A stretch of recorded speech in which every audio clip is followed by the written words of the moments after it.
This is the D6 generation with your hosts Craig Gallant, little thing I like to call a joke, Russ Wakeland. I'd put the little white handkerchief on my head and go, "Oh, my brain hurts!" And Rafe Hollywood Granger. HD is in the house. With contributions from our lovely wives. He cheated, cheater, Russ. You guys have to know the rules before you play him. And our loyal listeners. Drago, we made you out of steel. Welcome to another edition of Rapid Fire, the roundtable discussion of all things gaming, coming at you with the speed of a well-executed masterstroke of tactical genius. Tonight's edition is brought to you by Wrong! Anyone with half a brain who lives in the Pacific Northwest should go to the Game Storm in Portland, Oregon between March 26th and 29th. Check it out at GameStorm.org. I'm Geekly McNerdigan, your host. Today, as always, our panelists are Russ, Master of Space and Time Wakeland, and Rafe, Eddie's in the Time-Space Continuum Granger. Let's begin. Issue number 1. Aside from religion, one of the primary historical forces that causes wars between national entities is the need to expand. Either borders or resources, some nations have always believed they need to go somewhere in order to be something. This impetus is seldom reflected in war games, where such strategic concerns are secondary to the conflicts themselves, despite the fact that the reality brought to the game by an attempt to incorporate this driving concept could be very central to a well-run campaign. Question. Give me one reason one group might fight another group in 3 words or less. Rafe, not a beagle, you legal. I think the natives... More than 3 words. Ross, the need for food can make you lewd. Pretty flowing water. Wrong tone of voice. I know I've wanted to declare war on Russ for several times over the past half hour alone. It's the obvious ones that'll get you, folks. Watch them. Issue number 2. Should have gone with bullet in the chest. Sociology is the study of society in general or subsects of society and individual people. I don't know. Okay. I give that up. To the best of our recollection, no serious sociological study has ever been done of gamerdom, and we think it's about time. Within the world of gamers lies an entirely new and foreign code of behavior that would beggar the imagination of your average man on the street, from chainmail bikinis, woefully lacking at TempleCon. What's up with that, Grant? To full suits of armor or costumes. From alternative personal hygiene options to no personal hygiene. There's a wealth of PhD material just waiting to be mined. Question. Single behavior, moment, statement, or what have you that struck you as odd from this weekend's festivities. Russ, the smell might sure as hell have rung the bell. The comment on how much I didn't look like my caricature. Rafe, need regard, want to play hard, give it a card. I have no statements, but I think of that every third day. Interesting, but did no one see the gentlemen walking around in their soda-top chainmail, having gone out of their way to look cool and menacing, wearing flaps of torn notebook paper with handwritten advertisements for the chainmail's maker taped to their arms and back? Interesting, to say the least. Issue number 3. In miniature war games, one of the more confusing elements is scale. Even when a company announces what scale they are using, figures can still vary wildly from one company to the next. Whether we're talking about GW's massive 6mm vehicles or the 1/500th reputed scale of the Uncharted Seas ships, we can field a dizzying array of differently sized models in the pursuit of the games we love. Question. What is the ideal scale for a battle-size war game? Russ, large as a barge, then charge, Sarge! Maximum model count, so small scale. Rafe, what's no one else playing? That's what I'm saying. Oh, that's so easy. 15 millimeter.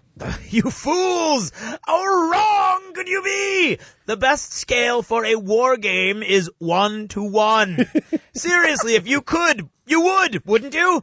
Of course, I'm talking about real people, folks, not shuffling around life-size mannequins kitted out with war gear all over the battlefield. That'd actually suck quite a bit. 3 letters. SCA. Issue number 4. Whenever any sort of actor, lecturer, musician, or other type of entertainer is making a deal to go to a specific event or location to work a contract, they include within that contract certain demands of the people paying them. These demands are called, in the biz, riders. These riders can range anywhere from the availability of bottled water to the color of the room to filling the room with colored bottles of water. Question. What is the most ludicrous rider you can imagine yourself asking for? Rafe, a room full of colored string would be my thing. Yeah, I like that. Colored string. Ross, a Coca-Cola river would make me shake and shiver.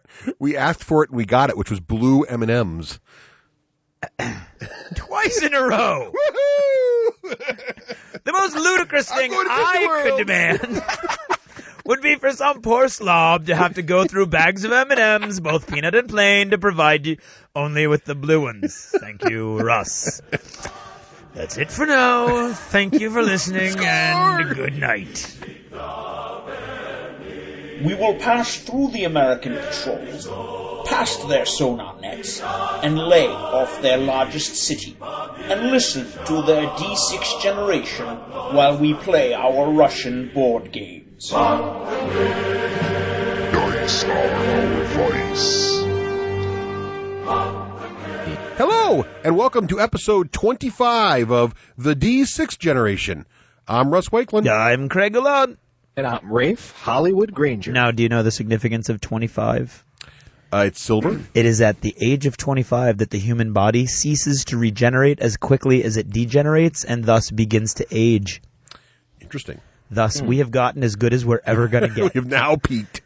If you say D6 generation really fast, we sound like degeneration. That could be. Now, we should point out before we go on that Mr. Granger here, Hollywood, Yes, is going to sound a little scratchy today. Let's apologize ahead of time. Normally, our primary piece of software that we use to communicate with Rafe is on the fritz today. So we're on the secondary backup power and generator. that is not a slam on our German listeners. No. Just saying.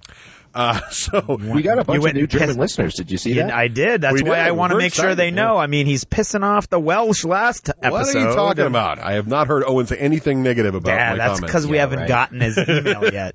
All right, good point. Okay, well, today's show, we're going to talk about our recent adventures, literally 2 days ago, or maybe a couple more. TempleCon 2009. Right. And we're also going to talk about our own little campaign system called the XCAM Invented right. by our own Russell W. Wakeland. or something. So we're going to talk about that. But first, we have to thank our advertisers. We'd like to thank our advertisers indeed. So, Rafe, who should we thank first? I'd like to thank first Myriad Games for supporting the D6 generation and on behalf of all friendly local gaming stores everywhere. The middle part of that wasn't even in English. Was it? No. No. Okay, well, yes, thank you, Myriad Games, for that. Yes, And thanks. thank you on behalf of friendly local gaming stores everywhere. Right, professional gaming stores, too. And we really appreciate Dan and Sarah's helping us out over the weekend at TempleCon. and That everything was else. awesome, including the M&Ms. The blue M&Ms. And frig you, Russ.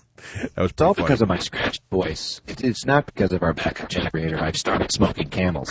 Is that what it is? Well, yeah, I'm in this real, World War II kick, and so I'm smoking unfiltered cigarettes. He's going all noir on us. All right. Okay. And we also want to thank our Battle Foam, who work hard to protect your miniatures in custom foam trays. So check out that, battlefoam.com. And one of our I'm gonna long ensconce time. myself in that foam. You want to get a custom one? I bet you can make one just big enough for you to I think sleep he in. could. I'm pretty small. That'd be guy. awesome. That'd be pretty comfortable. Yeah, that would be Talk about comfy. memory foam. That'd be awesome. Maybe we could ship him to Gen Con and save some money. Oh, yeah. Ooh, that's brilliant. We just put all of ourselves in these cases made by Battle Foam. Romeo will be contacting you. That's right. It'll be like Toy Story 2. He'll have to put little disclaimers on his foam. Do not ship yourself in my foam. Although this could be the next step in his world domination. Could be. He could have a whole career in cryogenics or something. Okay. Yeah, right. Wally. And last but not least is our one of our favorite old sponsors is back, Terranscapes.com. Terranscapes. Ooh, I have a request. Yes. 6mm terrain. Terranscapes. Ooh. We just asked them for islands like 2 shows ago. Yeah, I know, but 6mm should be much easier. All right, Terranscapes, 6mm terrain. They might have some. You sure you didn't check? Now, there's some stuff that I can use. Yeah, he's got a lot of stuff. Yeah, I've got back in the day when I made a bunch of my own stuff, I've got the stuff, but 6mm terrain would be All right, great. so if you're looking for good terrain, check out Terranscapes.com. He does It's some of excellent the work. best stuff for 28mm out there. Awesome, Oh, yes, awesome for stuff. sure. And we also want to thank our shout-out sponsors. How the shout-out sponsor thing works is that you go on our website. We have a little link to eBay. Go on eBay. We have little auctions for each of the intros to our shows, and you can have us say your favorite phrase or comment or shout out about your store or your gaming club You betcha. in front of that section. And that money goes to help Actually- run the show. Yes, Rafe? I'm going to add something to that. Okay. The Hollywood Minute's been looking kind of, lackluster. We And in the can't- beginning there, it was really good with the Ireland boys. They were throwing down with each other. That was great. Yeah. So I'm going to position the Hollywood Minute to say, that's your forum for throwing it down on the air. Kindly, gently. Oh, so you want a little smack talk? You want to be? No, it could be there like when game groups are your favorite rusher dies and blood bowls. All right. So a little. Okay, so the shout outs are going to be the throwdown sort of challenges are going to go on. Okay. Okay, we'll see what happens there. But anyway, check out eBay, do a search for the D6 Generation, or check our website for the link to that. You betcha. And also, and the forum. We need you guys go to that forum. It's free. Yes. Okay. There's a link, or you can go right to Daka. Go to their discussions. We're pinned at the top. Every new episode will be pinned. Right. And if you can't support us by doing a shout out, and you don't want to donate, there's a little donate button there on the website too. Donating would be really great. helpful. You can also help us out by leaving us a positive review on iTunes. And we normally thank our iTunes listeners, and we're going to do that next episode. We got a little bunch from Germany, and some of the folks will go through that next time. So thanks to all our friends over there in Deutschland. Right now? If you like the Germans. Yes. I've been there. I love it. Great place. I'm eating a Pop-Tart. I did live there for a while. You're eating a Pop-Tart again? I have a request. Next episode, can you not be recording wrapped in tinfoil? Yes. Okay. I'll do that just for you. Because I know the sound. Right. Now, before we go on to our Achievements Game, we're also going to talk about our contests. You betcha. So what are we running right now, Rafe? Don't ask me. I'm looking at the Terranscapes webpage for 6 mil stuff. Okay. Contest. You don't believe me? All right. Go ahead. Something about go back to Painted sleep. Figs is probably doing something. Painted Figs has a contest running right now for the Uncharted Seas starter fleet of your choice, painted up in the colors of your choice. That's right. 10 boats, 1 box, including the fleet cards, all painted up. Beautiful. However you want. Beautiful. Dwarves, elves, humans, orcs, Dragon Lords, whatever. There's something about meeples and other areas. Now, before you go on any further, we got to tell them how they can enter the paintedfigs.com contest. Oh, we do. And how we do that is you can go to our website and click on the contest page, and then it'll give you the information you need to send an email to get on the Painted Figs mailing list. And once you're on there, you're automatically in the D6G contest that they run. You betcha. So check that out. You betcha. The Gale Force 9 terrain contest, where you email us off let us know the hook your favorite moment in D6G Year 1 history. Dope, yo. We have got voicemails up the wazoo. We're getting emails in. And we're loving it. It's awesome. You're reminding us of some great moments. So if you want to get in, here's the deal. What are you going to win, Craig? You are going to win your choice of for first place, any of the 4 Gale Force 9 War Machine terrain sets. Yes. Yes. Painted. And then second, all painted. It's beautiful, beautiful stuff. Suitable for absolutely any 28 millimeter Totally. game. And we're talking enough terrain to really fill up a few feet. I mean, sci-fi or fantasy. Beautiful, beautiful stuff. It absolutely does. Yeah, each set has multiple pieces. Yeah. Oh, yeah. Yep. Okay. And we're gonna beg and plead, do it with the voicemail because it sounds better, especially if there's some sort of innocent animal killed in your story. Yes. And we're talking to you and you know it. If you happen to live in Australia and a really good story that you emailed us, we'd love to hear the audio version in the Australian accent. Exactly. Hint, hint. And I don't know what one of those would sound if it hit your car, but I want sound effects. And the story, by the way, emailed was so good, I'm threatening to do a radio drama. Yeah. And Craig doesn't want me here to do a radio drama. So if you I'm if we don't get it on a voicemail, I'm thinking we do a whole full out D6G production. All right, that'll be the case. But anyway, so send us in the great ideas. We're gonna have a lot of fun with this. It should be good times. Good times. Good times. So that's the contests going on right now. But you know what else we've got going on right now? You've got mail. We've got voicemail. Woo! Hey, D6G, I'm a long-time listener. Well, not really long time, but for a while. And my Thanks for the group qualifier. of friends that we play 40K right now, and we're looking to expand into other games. And I was just looking at the Flames of War miniatures, and they look really sweet. And me and my friends all have liked World War II for a long time. And so I was just wondering, what do you guys think we should all get in order to start playing Flames of War? Like, what rules and stuff, what to buy. So yeah, if you could message me back or call me or something. Thanks. How about if we put you on the podcast? You're live on the show. So Rafe. You clipped. Look Easy. at that clipping. So Rafe, what would you like to say? You're the big Flame of War player, so what would you... have I got the answer for you. Excuse me. So they just produced, that is Flames of War, Ooh, I saw Flames this. of This War is good. starter set. Yeah. Oh, cool. And yes, and in that you get What's the it called? complete second edition rulebook, which is the most current rulebook. Yep. Nice. You also get 3 fully decked out American Sherman tanks, Yep. 2 German Stug Gs, 3 American dice, 2 German dice. All for the whopping price of about $40. Wow, including the rule book and everything? What's Wow. it called? Yep. What is the name of it? I have that somewhere. I'm looking at the webpage right now. It's escaping me. Can't remember. Oh, come on. Oh, come on, you gave him so much great information. He doesn't know. How's he going to tell the store to pre-order it for him? It's Special order like, for him. I want to say Dogs of War, but that's not Yeah, it. that Hold ain't on. it. I'll think of it. That's not it. I'll blather with it. All right. I had, so Rafe will get back to us later in the show with that information. But that's a great way to start. Well, it's pretty much known as the Flames of War starter set. There's not Okay. like there's 5 of them. It's not like War Machine where there's different factions. Right, but so if you walk in does any have a store and say, specific "Hey, can name." I have that Flames of War starter set?" Anybody will know what you're talking about. So there's not really those starter set for each army like there is in War Machine, right? No, It's just, right, okay. no. I mean, it gives you the Americans and it gives you the Germans. But what's interesting is even some of us veterans player, like one guy doesn't have a rule book. I happen to not have Shermans because I have a light tank company. So we're even thinking of splitting it up. So I think if you start there, you really can't go wrong. Good. Because even if you wanted a British force or some other force, you probably could trade those tanks. Well, you don't have to trade the tanks because the British were using from the Lend-Lease program Shermans. Excellent There you point. go. That's right. I don't know if Russians were using Stugs or Awesome. not. So if you want to leave I us a don't think voicemail, so. and we'll answer on the show if you got a good question, Please do. We'd love to help. phone us in at, Craig, what's the number? Our number is 339-368-6051. You know what? I found the name. What's is the it? name? Open Fire.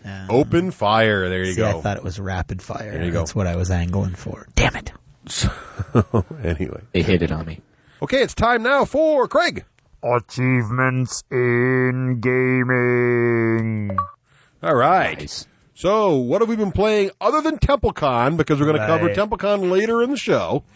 Rush, So- you did it again. Oh, you're right. Uh-oh. Great. I always get ready because you always hand it off to me. So, Achievements in Gaming is brought to you by Hello Central Florida 40K players. For 40K fun in the Orlando sun, be sure to check out Adepticus Orlandicus, Central Florida's premier game club. Wow. Find them at orlando40k.forrumor.com. Hey, Rafe, I need you to pronounce that again. What's the word What's after the name of their Adepticus? club? Adeptus?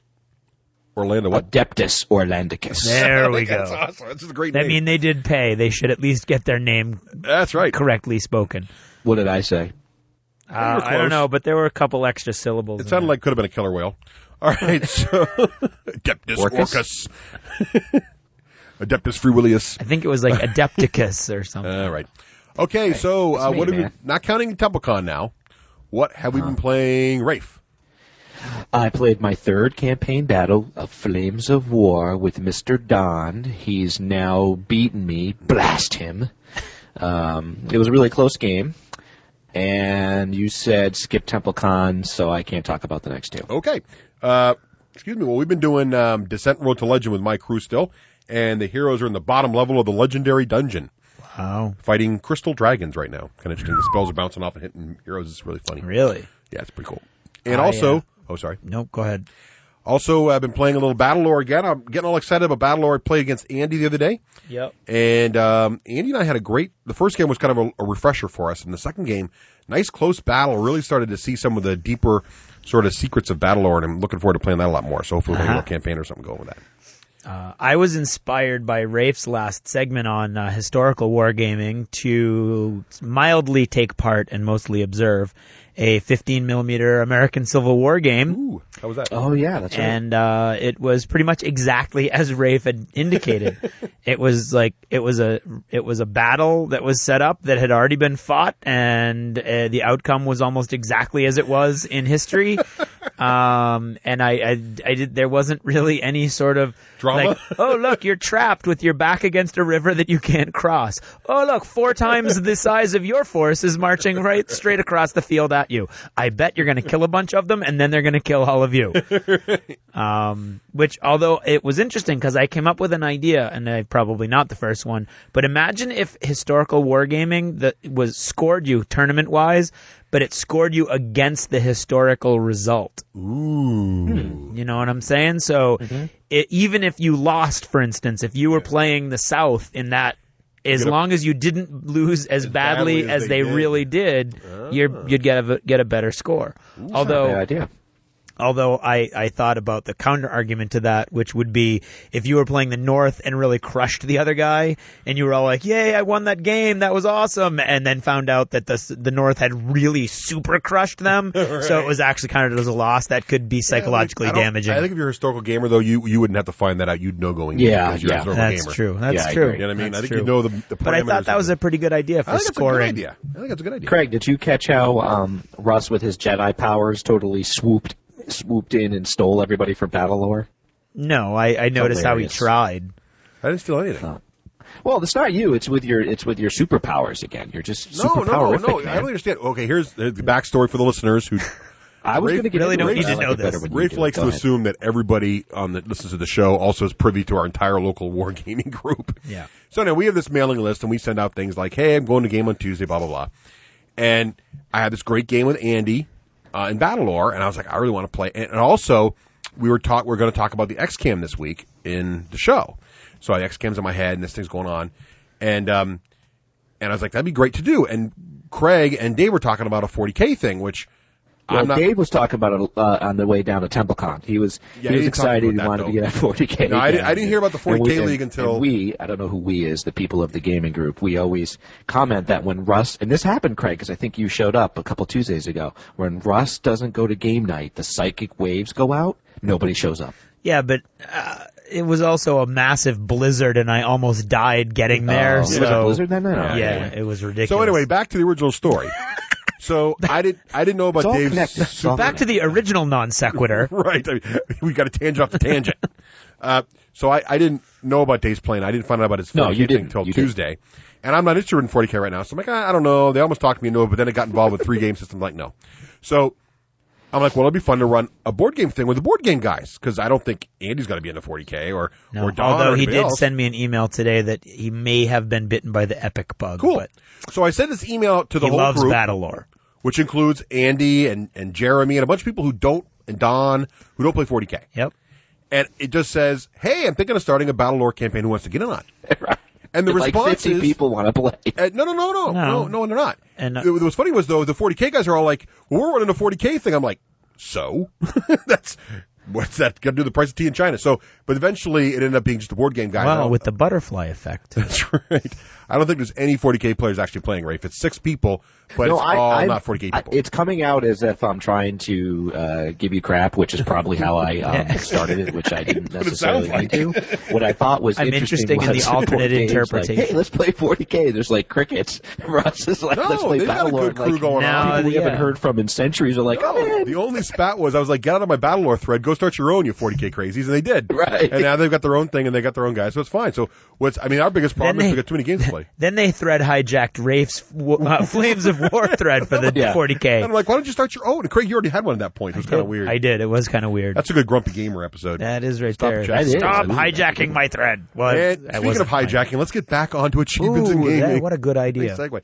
So what about Battlestar? Craig and I just played Battlestar. Yes, we did. It was a good game up until the moment we figured that I accidentally put in an extra Cylon card and Russ literally threw his cards in the air, spit on them, and left. I did not spit on them. You totally did. There was and it no was my set. Spitting. I was very upset. He spit on my card. I could totally see that. Oh, you can't do that, Craig. That makes a totally different game. He hooked a loogie and spit it right onto my card. Not spit on the board.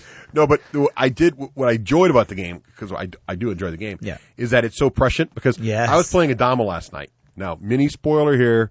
Yeah, don't spoil it, because I haven't seen it yet. All I'm saying is that right now I ended up being a Cylon sympathizer as Adama, which, a season ago, you'd be like, that never happened. But this last couple episodes has been actually happening. Yeah. So it's like I'm in the brig, and it's like I'm totally hosed, and it's just like the show. It's great. That's true. And the game is not designed to have 3 Cylons. So what happened was a third Cylon shows up, which can only happen when you misdeal the cards. And so I just didn't want to play anymore because, like, you can't win when there's 3 silents in the game. Yeah. But if you're the third, like, Ian knew it, and I was like, oh, Ian, why did you do that? He knew there shouldn't have been, and he revealed himself. And that. Well, at least he revealed it and let us make the choice, because we could have played on with it, and I was like, I don't feel like playing. First of all, we're running out of time anyway. Well, there was no way. In our situation, there's no way we could have. We were in really good shape. The humans probably would have won if he had been a human. If we had 2 silents. But both silents were already gone. Anyway, we don't want to. But it was neat. It was neat. So it was good, but a great game for that. Love it. But make sure you check your dealing of the silent cards in the beginning very carefully. Don't screw that up. I played 2 more games. What'd you play? I played Latro again. I got nostalgic. Oh, Jesus. Now, wait a second. Whoa. I played it for a day. Whoa, time out. Like, oh, man, this is boring. Out. So then I played WoW again. Oh, my God. You're lying. But more on that later. So I made a new character, and I'm on the PvP server now with Don and Jeremy and all those guys. Really? Yeah. You're lying to me. Nope. Dude, you just quit cold turkey like a week ago. I know. You're like, I'm going to delete my character so I can't start again. And you're starting the whole freaking character Psychologists will tell you that people who quit cold turkey scientifically are almost guaranteed to fail. Have you watched the That Guild must be at what all? happened. Oh, man. Yeah. I got more. The more You are in detail. addicted, Granger. Remember when we talked and I thought you weren't addicted? You're in the Hollywood Minute. You're addicted. You're totally addicted. Yeah, probably. So is that what the he's back thing? Is that what that is? Oh, God.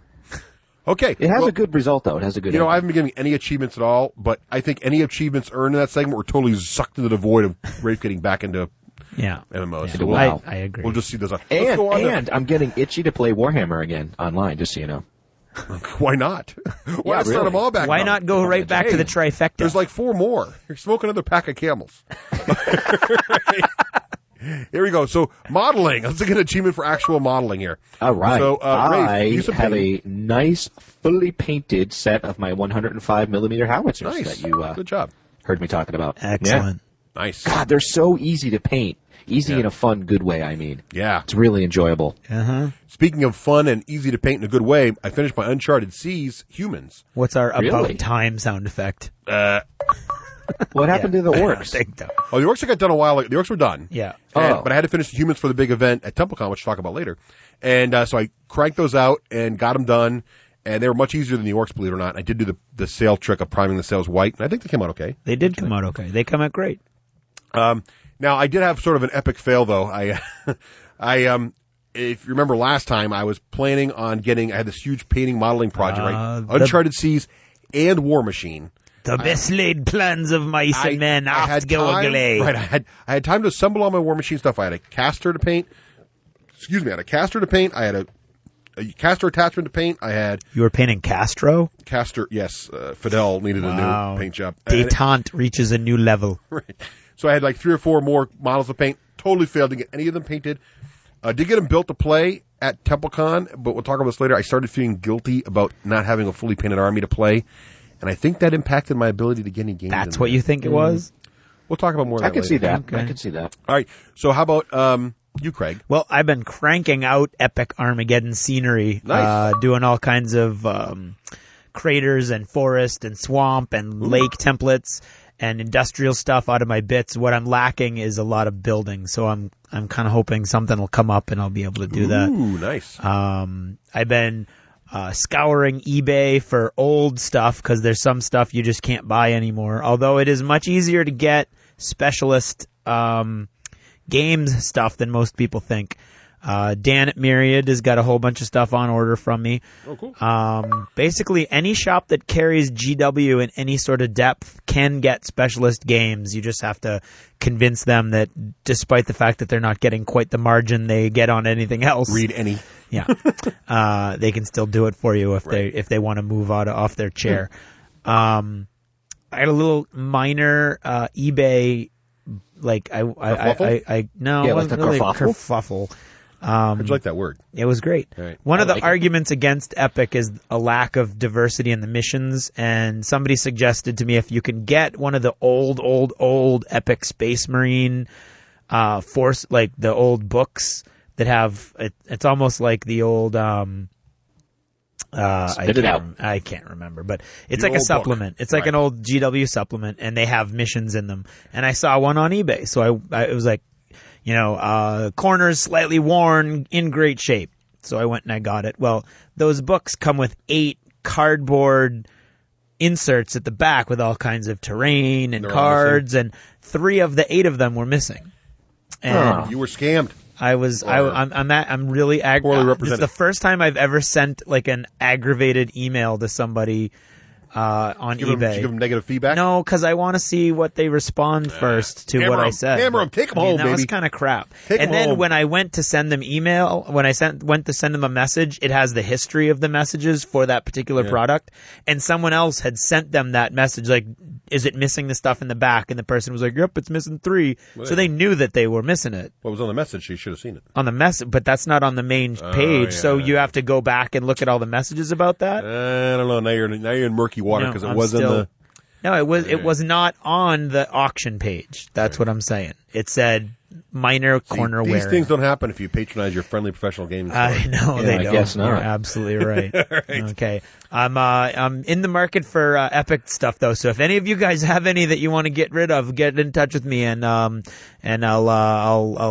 definitely take a look at It's it. got But that 6mm bug. I totally do. Achievement for begging for epic. There we go. Imperator Titans in particular, I could. Oh, they're so sexy. Remember there was that one that never sold at the comics, not the comic store, at the Wizards Tower. It was there I collecting know. dust for And now years, you and wish now it they're was- gone. Now you wish. And now I wish I had just picked it up. Probably still in that building in the It corner. probably is. Russ, you know what I'm remembering? You and I played another game. We played Left 4 Dead. Oh, yeah, we did play Left 4 Dead. You're right. That was a blast. That was fun. I can't wait to do that again. All right, we're going to do that again. Yeah, that's fun on the Xbox. Good game. All right, what about other achievements? All right. You any reading there, Rafe? Yeah, I've been reading up my guns at Gettysburg. How's that going? I remember the name now. It's the General D Brigade. Ooh, achievement for reading. So And it's been remembering. really, really good. Easy read. The rules are very similar to the Fire and Fury from what I can tell, but they allow point-based systems. It's exactly what I imagined in my head. You can have veteran troops, regular troops, elite troops. It's really cool. So I Excellent. can't wait to field it. Now, Right well, now, what's holding me up is bases. I think I'm going to go ahead and this is what I wanted to do. If anybody's had experience with the magnetic bases, the movement trays and bases, let me know, because I'm thinking of going that route. I'm kind of thinking if I'm going to be new and try something completely different, I might as well try magnetic bases, which I haven't typically liked, although I hello, haven't our tried friends. them, so The I Gale don't Force 9 ones are nice. I'm not just saying that because they were on the show last time. They are very nice. know. Okay, I'm going to they're check those out. And they're mainly there's a big nice 'cause basing dilemma, they're easy. Yeah, that's what I mean. which You is don't the book says to do. You put 4 of your 25mm guys on one base, and that represents your company, which would be about 360 men. So, but I had to email my historical guys and said, hey, how do you guys base it? Because the point is you can base it any way you want. It just has to be the same as your opponent. And they seem to go with I'm calling it the Warhammer style bases, 1 guy per base. Huh. So I think that's what I'm going It's to like do. Battle Lore style. Yep. Yeah. All right, what about anything else? Yeah, I've gotten a lot of emails and a lot of feedback on the historical segment. Thank you very much for that, guys, out Achievement there on for the quality forums segment, and Rafe. the emails. And one thing that I can't resist, and I hope to review these guys a little more, there's a company out there called Two Fat Lardies. And what's interesting is it's not TWO Fat Lardies, it's TOO Fat Lardies. And they have a rule set called They Couldn't Hit an Elephant, which is the rule set for ACW. And I should know this from their name, but what they seem to focus on is kind of more having fun and rather than just rules mechanics. And apparently the rule sets are quite a hit, and these guys are pretty well known. There's another rule set which is really cool. I guess their flagship rule set, I've been told, is I Ain't Been Shot, Mum, which is the 15mm World War II. Oh, cool. And according to the people emailing me, it's even taken people away from Flames of War. Wow. So, yeah, I want to give a shout-out to Paul in West Australia. He's been corresponding with me and giving me Paul. some good tips. So, thanks. Isn't Thanks, he the Paul. policeman? Yes. And doesn't the entire police department down there listen to us? Yes. Oh. It's, So I'd like him to and his give a mates, shout out to they're all that in the entire police Yep. department. Right, we'll give them 3 achievements for being gamer Yeah, policemen. so There you go. be safe out there. Right. Be safe. Let's be careful out there. Isn't that Hill Street Blues? I don't know. All right. Yeah, blues. Okay. Yeah, that's what I was trying to go for. Now, what about your 40K adventures? Are you getting ready to do a Dark Heresy action or anything? Or? Are you? Oh, yeah. Yes. That's coming up in about 2 weeks. Very excited. Craig, you'll be happy to know, and the others listening, the ship is getting built out with now new creatures. Cool. Because thanks to Ross Watson and a preview copy of Creatures... How do you say that? Anathema. Anathema? Thank you. Yeah. And Ross was kind enough to give us another source book, which I meant to go grab before we started, and I forgot. I can't remember the name. Oh, Rafe, we need the name, because I'm brain cramping. Isn't it Servants of the Dark Gods? Or Yes, that is what it is. Is it? You sure? No, but I could go grab it. It's like him in the DS. Well, why don't I go and do my things, and you go grab the book? That's what I'll do. Okay. Okay, so Craig, And I'm going to get a snack while I'm at it, too. another one. He's had a Pop-Tart. But listen, I haven't looked at that one because I've already had my campaign in mind, but the creature book is just awesome. Right. Awesome. We'll talk about that in a second. We got that on the bullet points in All a right. second there, buddy. So, Craig. Okay, well, speaking of campaigns, the Serenity campaign's gotten back on track. I saw the email finally came Did you? today. I haven't read it yet. I just Okay. So everything's back on track. I kind of fast-forwarded everything because some of our players are keen on constantly bouncing little minutia bits of dialogue back and forth between each other, and eventually... Captain. Oh, sorry. Okay. And Gunner, brother, which is funny because he was off for a while, and then John, Russ's brother. When John's in, he's in. When he's in, he's in, and it's like he's sending me little bits and pieces, like, "Hey, could you plug this into like 8 pages ago? I wanna be reflective about my gun." Reflective. It's like literally 3 pages of him staring at his gun, thinking about how cool his gun is. Nice. Could you edit this into the 8 pages ago? So that's really exciting. I'm really, really happy, hoping to get that back on track, especially if people read the emails they get sent. Oh, yes. I'm looking at you. I better read that. Not then. me. Yeah. I'm out. All right. Yeah. Okay. And then I did want to talk a little bit, just do a brief, I promised Ross that we'd do this, and I think we owe it to him. Just a brief little review of Creatures Anathema and what, Rafe? Disciples of the Dark Gods. Damn it, I was so close. Disciples of the Dark Gods. Disciples of the Dark Gods. I haven't seen that one yet. No, you have that. Yes, you have. That's the really cool one where almost every page looks like a desk full of papers and. Oh, Yeah. but the Creatures Anathema is That's the one you had for a while. Yeah, that I was snagged awesome. that right away. Yeah. Creatures Anathema is awesome. Now, if I had to pick one word for these books, it would be immersive. Yes. Okay, it really feels like not so much that you're looking at a reference book, or is that you're looking at actual first source material. Honest to God, this is the first book Yeah, I can say with total honesty that is GW based, oriented. that is as good as a Privateer Press book. Yeah, and that's high praise from Russ. It is. I memean, the full color. It's got the thing going on like Privateer does, where it's got the fluff and the rules all built in together. Yes. As a 40K fan, I'm going to run it and get one just to have it, for the fluff and background. Even if you don't play the RPG, it's really, really well done. Fantasy Flight's doing a brilliant job showing Games Workshop how they should be publishing their books. Because to be honest with you, there's no excuse. I'm going a little tirade now. Oh Jesus! There's no excuse for Games Workshop products to not look as good as this book. There isn't. So Fantasy Flight, show them how it's done. Show them how it's done, Ross. Show them the way. Okay, But listen, I'm looking at Creatures. Craig, say the word. Anathema. And what I love about it is what Russ just said. I mean, the color layout is unbelievable. But what's really cool is it's even laid out in a way that makes sense. Yep. You've got it broken down into your aliens, your beasts, your demons. There's orcs in It's there. a cool monster manual. I mean, I'm using a D&D term, but it's It's great. awesome. I just love the way it includes letters and yeah, it yeah. includes like telegrams, and it's almost like it gives you all these little clues and little it's awesome. pictures of Phenomenal. items. Phenomenal. And it's immersive. You read it and you're not reading a rule book or a supplement. Exactly. You're it's like you're reading this. Immersive is a great word. You're This in text. you're in the 40K Yeah. universe, Absolutely. with the Eldar and with the orcs Yeah. and with And now- all the aliens. Creatures Anathema is not out yet. No. I don't believe.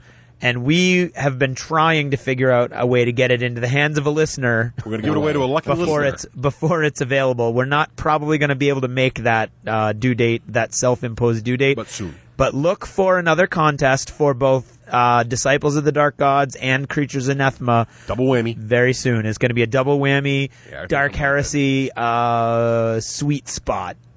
I know we've kind of blanked out into a kind of mini review, but if anybody's out there who's been sort of like, I want to do some role playing, but I want to try something new, check out this stuff. Check out the Fantasy Flight 40K. And to piggyback back onto Rafe's little achievement thing about the Dark Heresy campaign, I'm actually really excited because now I'm done with my character generation. And how long did that take? It didn't take nearly as long as I thought. Yeah. I mean, I spent a lot more time on it than necessary. Because I fleshed it out a lot more. Fun time doesn't count. I'm just talking about the basic. Oh, no. Yeah, it took a lot less time than I thought. Good.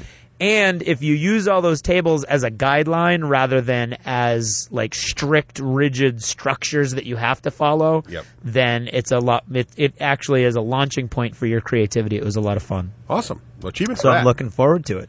Yeah, I can't wait. I'm a psycher.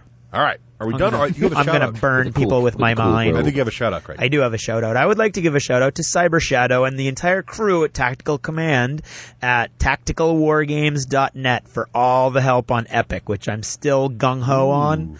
I'm all still really excited about the whole Epic thing. And they've been helping me a lot. In fact, I got another one of those really cool recognition things where I signed on to Tactical Wargamer stop moving the bullets. Tacticalwargames.net, and the email that I got that said that my membership was activated was actually from Cyber Shadow, one of the guys who runs it, and it was like, "Hey, Craig, welcome aboard!" And I don't, That's cool. I don't think everybody who signs on gets one of those. Well, achievement for Cyber Shadow and the crew over there. There you go, very nice. And finally, to our listener Gary, who actually has been entertaining every ridiculous question that I've sent him about Epic.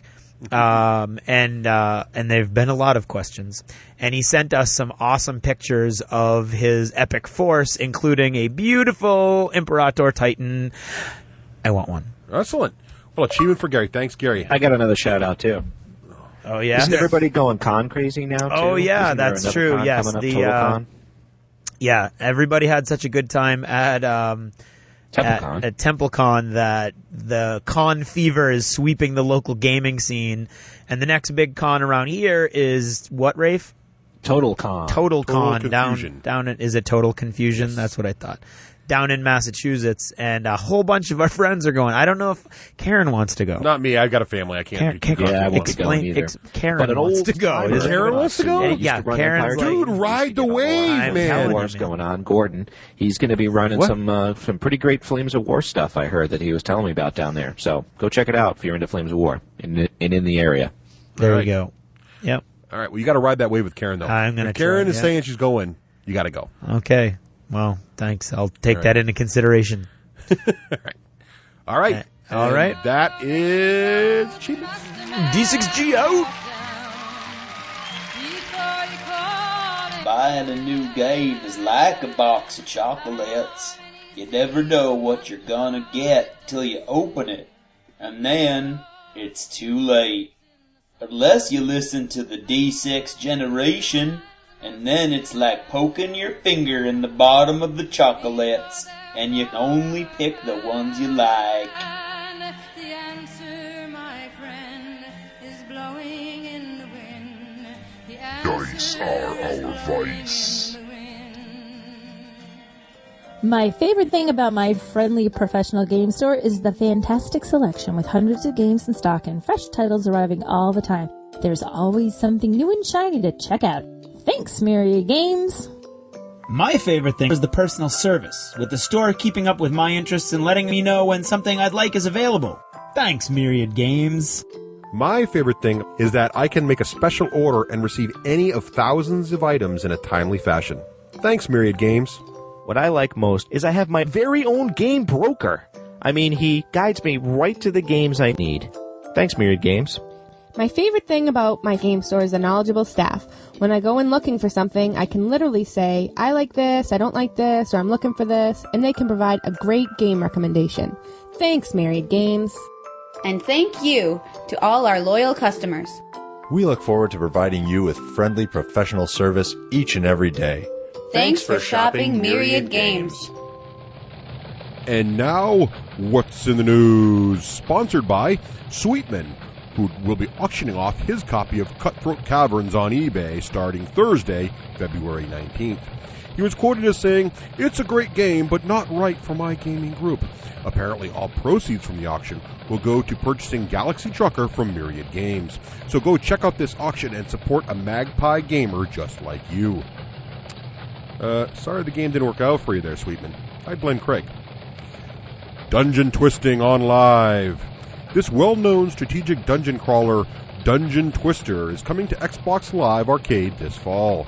The creators have stated that the arcade title will remain true to the original. More board games on XBLA this fall is all good. Expand your gaming and help others. Figures in Comfort has announced a line of 12 figures.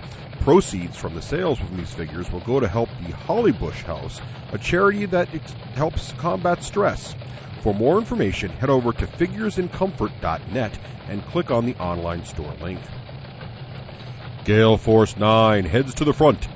Battlefront Miniatures of New Zealand, the guys that make Flames of War, have recently announced that they have purchased the gaming supplement company Gale Force 9. Weren't they on the show last week? One day later, Battlefront also announced the acquisition of Wargamer's Illustrated magazine. Now, in addition to their successful game system, Battlefront has a magazine and gaming aids.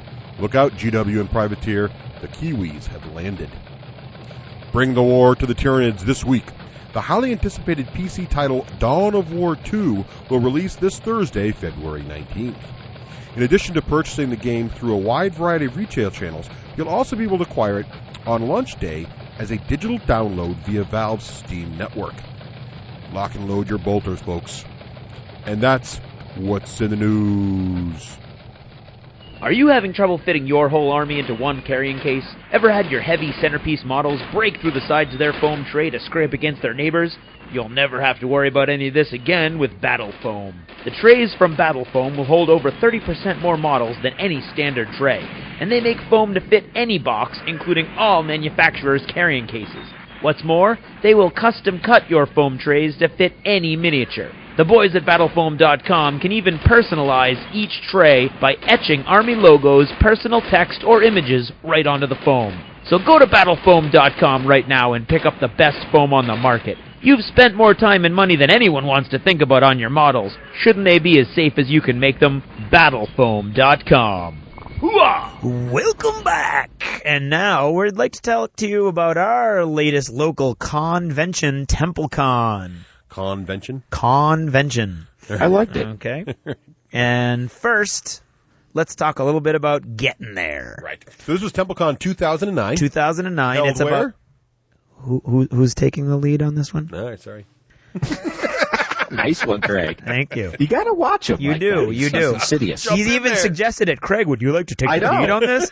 And then, bam! He steals it. Call the ball, Goose.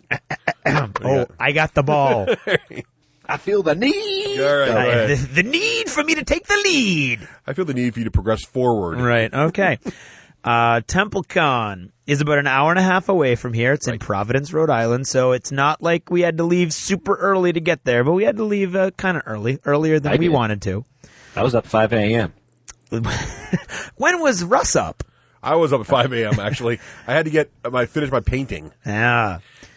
I didn't go to bed till 2 because I had to take a bunch of high school students to go see a play the night before and then pack all of the terrain and everything. Nice. So none of us really got a lot of sleep the night before. No. Russ and I went down individually, and Rafe went down with some other friends. We went down together. Went down together, individually. With no one else. Just Tim and I. Okay. So first we grabbed You're doing well. Keep going. You're doing fine. I swear to God. I am going to reach across this little black table. Go ahead. Grab you by those headphones and slam you into that microphone. Repeatedly. Ow! Alrighty. All right. Okay. So what did happen to you guys? You guys rolled in late. We did. Well, we grabbed some breakfast, and then what we needed to do, we needed to have, because we wanted to have all of our info cards for the Uncharted Seas event. We wanted them all to be the same size and all nicely laminated and everything, so everything looked like it all went in one set. And we thought we'd have no problem going to a Staples early in the morning and getting it done. There's one right down the street. Yeah, what was the problem with that, Russ? they normally open at 8, but on the Saturday, apparently this one opens at 9. Yeah, so we found the one that wasn't open. So we're like, we'll stop at one just on the way. And guess what? There wasn't. It took us a while to find one on the way. So we made a few false stops, which cost us some time. Yeah. So that took us a little while. And on our way down, though, we made good use of that time. What did we do, Russ? We planned out our scenario. An awesome scenario. It worked out pretty well, yeah. Our scenario for the TempleCon actual sea battle. The D6G Uncharted Seas event. Because this is the tricky bit. So for those of you who like to plan events, we didn't know how many people were really going to come. No. We were going to have one table with all the fleets on it, 5 fleets. And we're trying to figure out how we can do this in a reasonable amount of time.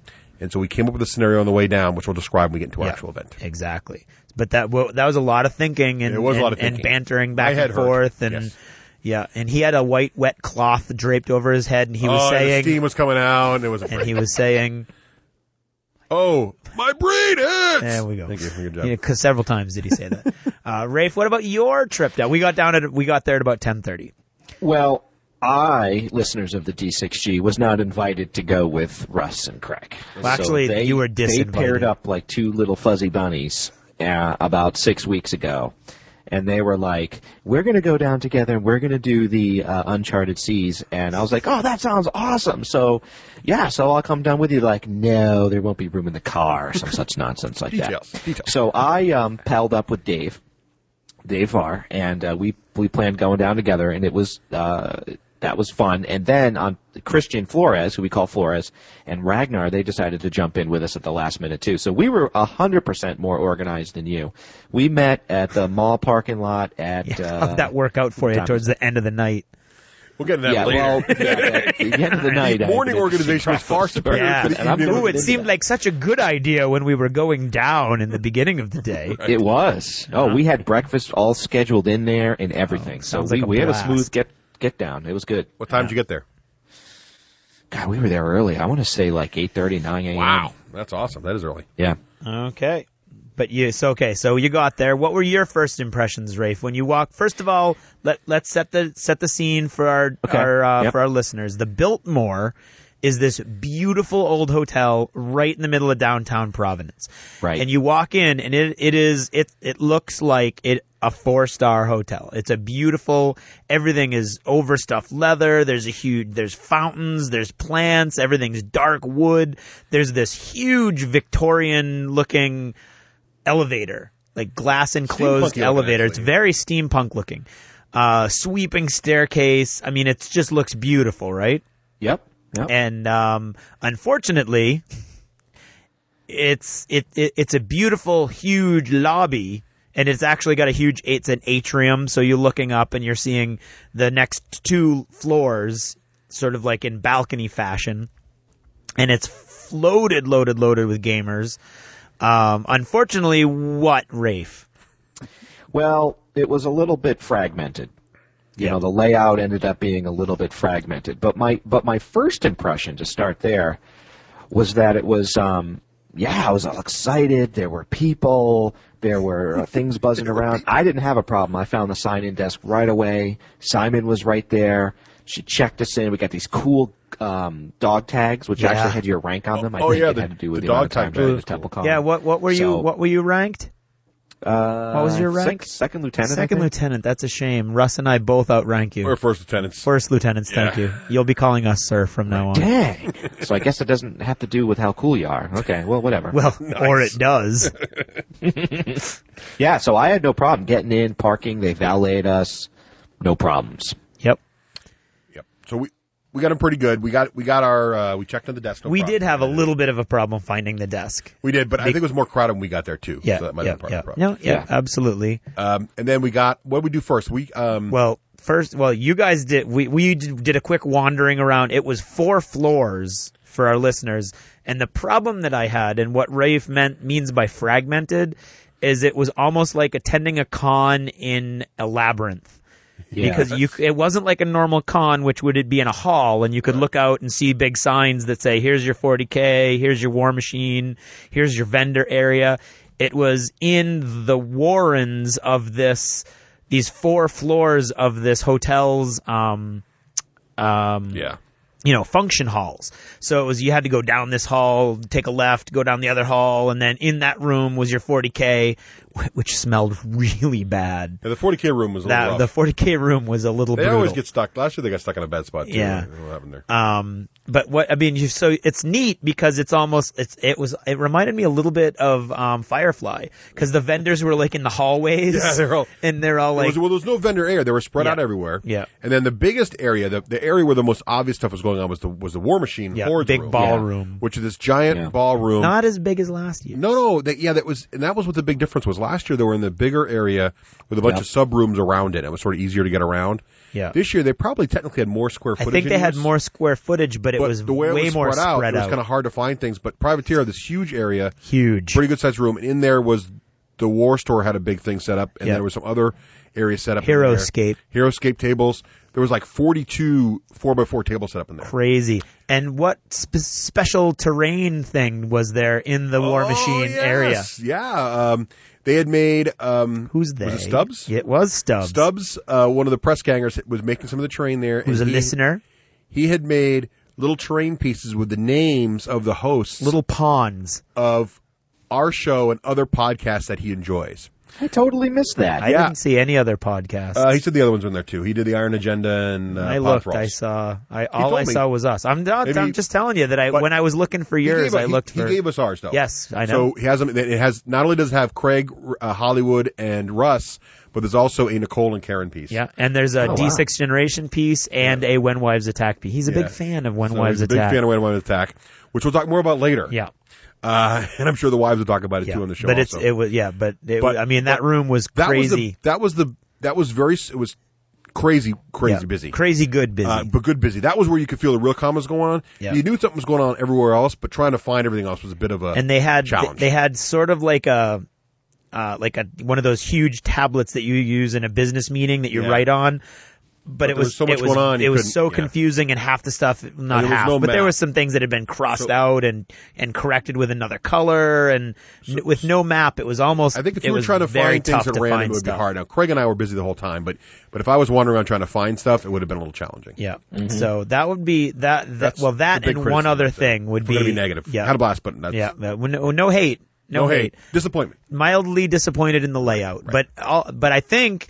That's because I honestly think it's a victim of its own success. They needed that extra. Exactly. They needed the extra square footage. Yeah. But they wanted to stay in the Biltmore because it's such a beautiful hotel. You can tell hotel. from our interview with Grant that they are in love with the Biltmore. Yep. And they're trying to figure out how to make this thing work. Exactly. And it's nothing like your average con, which is what they're going. And that atmosphere was still there, which was nice. Oh, it was awesome. See, that's what bummed me out the most is hearing the interview with Grant and Simon, well, not the interview with Simon, but their goal of making this con be more than just people doing their tournament and then leaving, but a social engagement. It was more social last year because I felt when it was in that huge big area, you had more excuse when you were walking over, to see War Machine, you could walk over here and see HeroClix, let's say. And with this being fragmented, that didn't happen, at least for me. I didn't see that because, HeroScape was right in the War Machine room. I do think I know. I see what Rafe's saying because it was easier to be sociable last year. That's true. Yeah. Because we stayed in the War Machine area last year pretty much, but we're able to wander around the 40K area, the computer game area, the vendor room. Yeah. I mean, they were all off the same. Yeah. Right. Yeah. So I think it was easier to be sociable last year, and I don't think we're finding fault with the layout either. I mean, it really was. It was. They knew going in that it was going to be more challenging. Right. They did it on purpose with their eyes wide open because they wanted that venue, which is a beautiful, beautiful venue. So let's talk about our first activities. Alrighty. So, Rafe, you got there early. What was your first activity? Well, we did what you did. We tried to take a look-see, and we went to go check out the board game room first. How was the board game room? Yeah, it was kind of hard to find, A, and B, it was the size of my closet.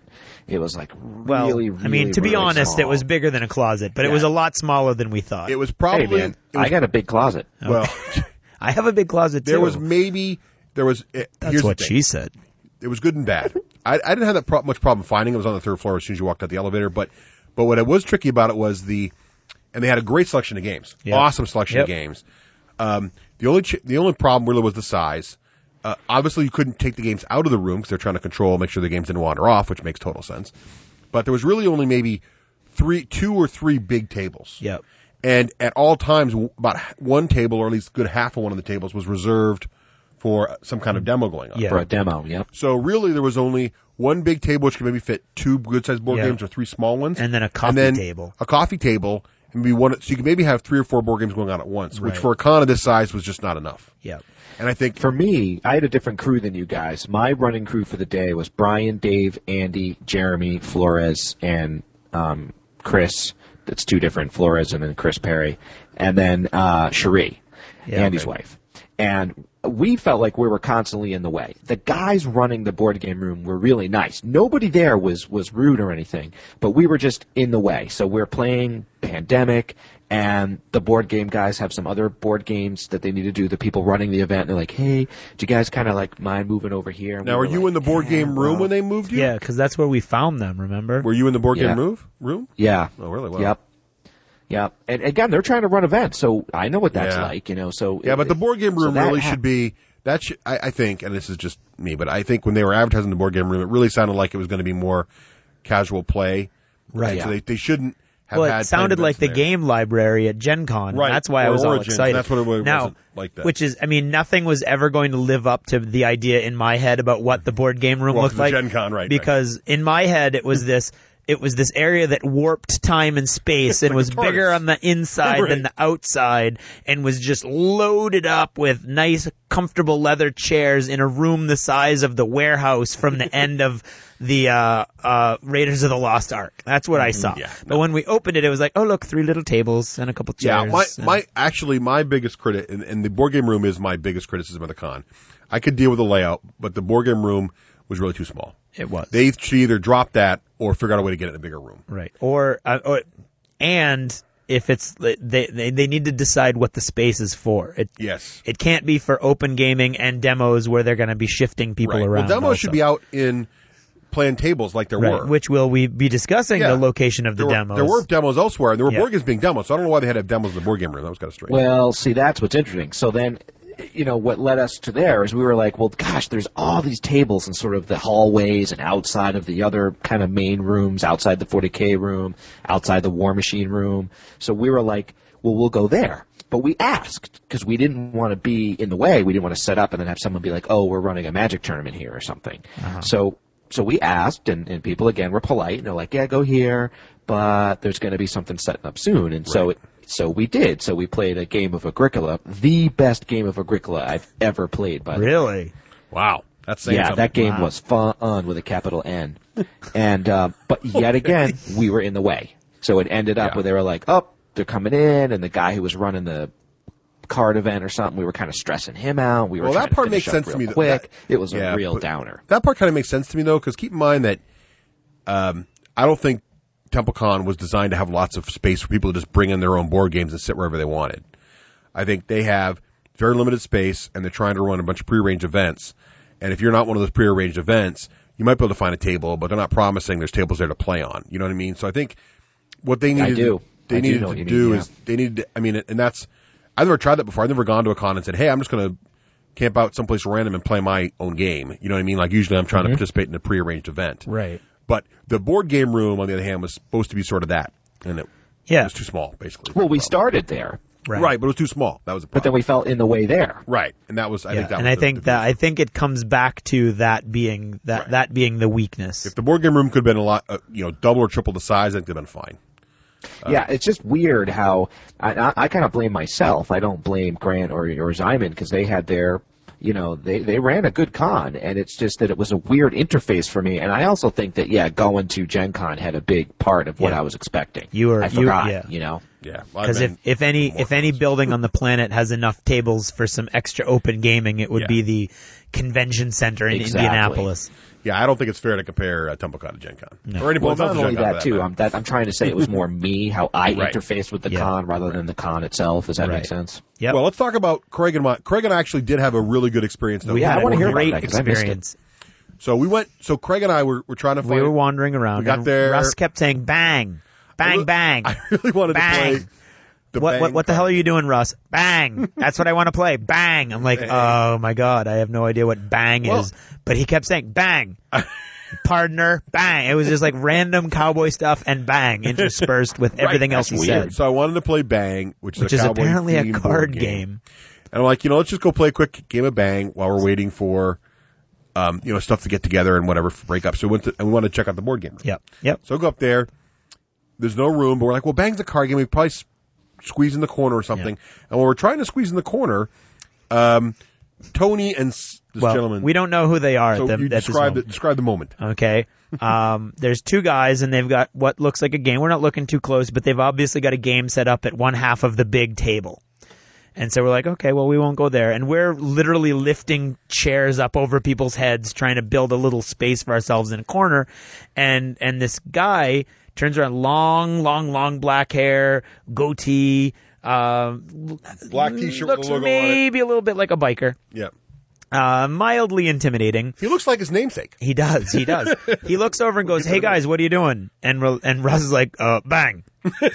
and he looked puzzled also, which I could share his sentiment. And then and he went, "Well, we're getting ready to do it." Actually, it might have been Tony who spoke up. It was Tony. Yeah. And he's like, "We're getting ready to demo a new game. If you guys want to jump in." And I don't think either of us were too keen. Well, you have to remember the scene, right? So right. So and he said, "You want to demo a game that Slash is designing." We haven't said. So his name was Slash. And which is why I said it looked like his namesake, because he looked like Slash. He looked like a rocker. He could have totally looked like a rocker. So Slash has designed this board game. Would you guys like to demo it and play it with him? And it hadn't been published. He just wanted to show it. Tony is one of the organizers. In fact, Tony demoed Tannhauser to us last year. Yeah, well, with Grant. He played Tannhauser with us. Now I know what you're talking about. Yeah. So we're like Tony is Asian.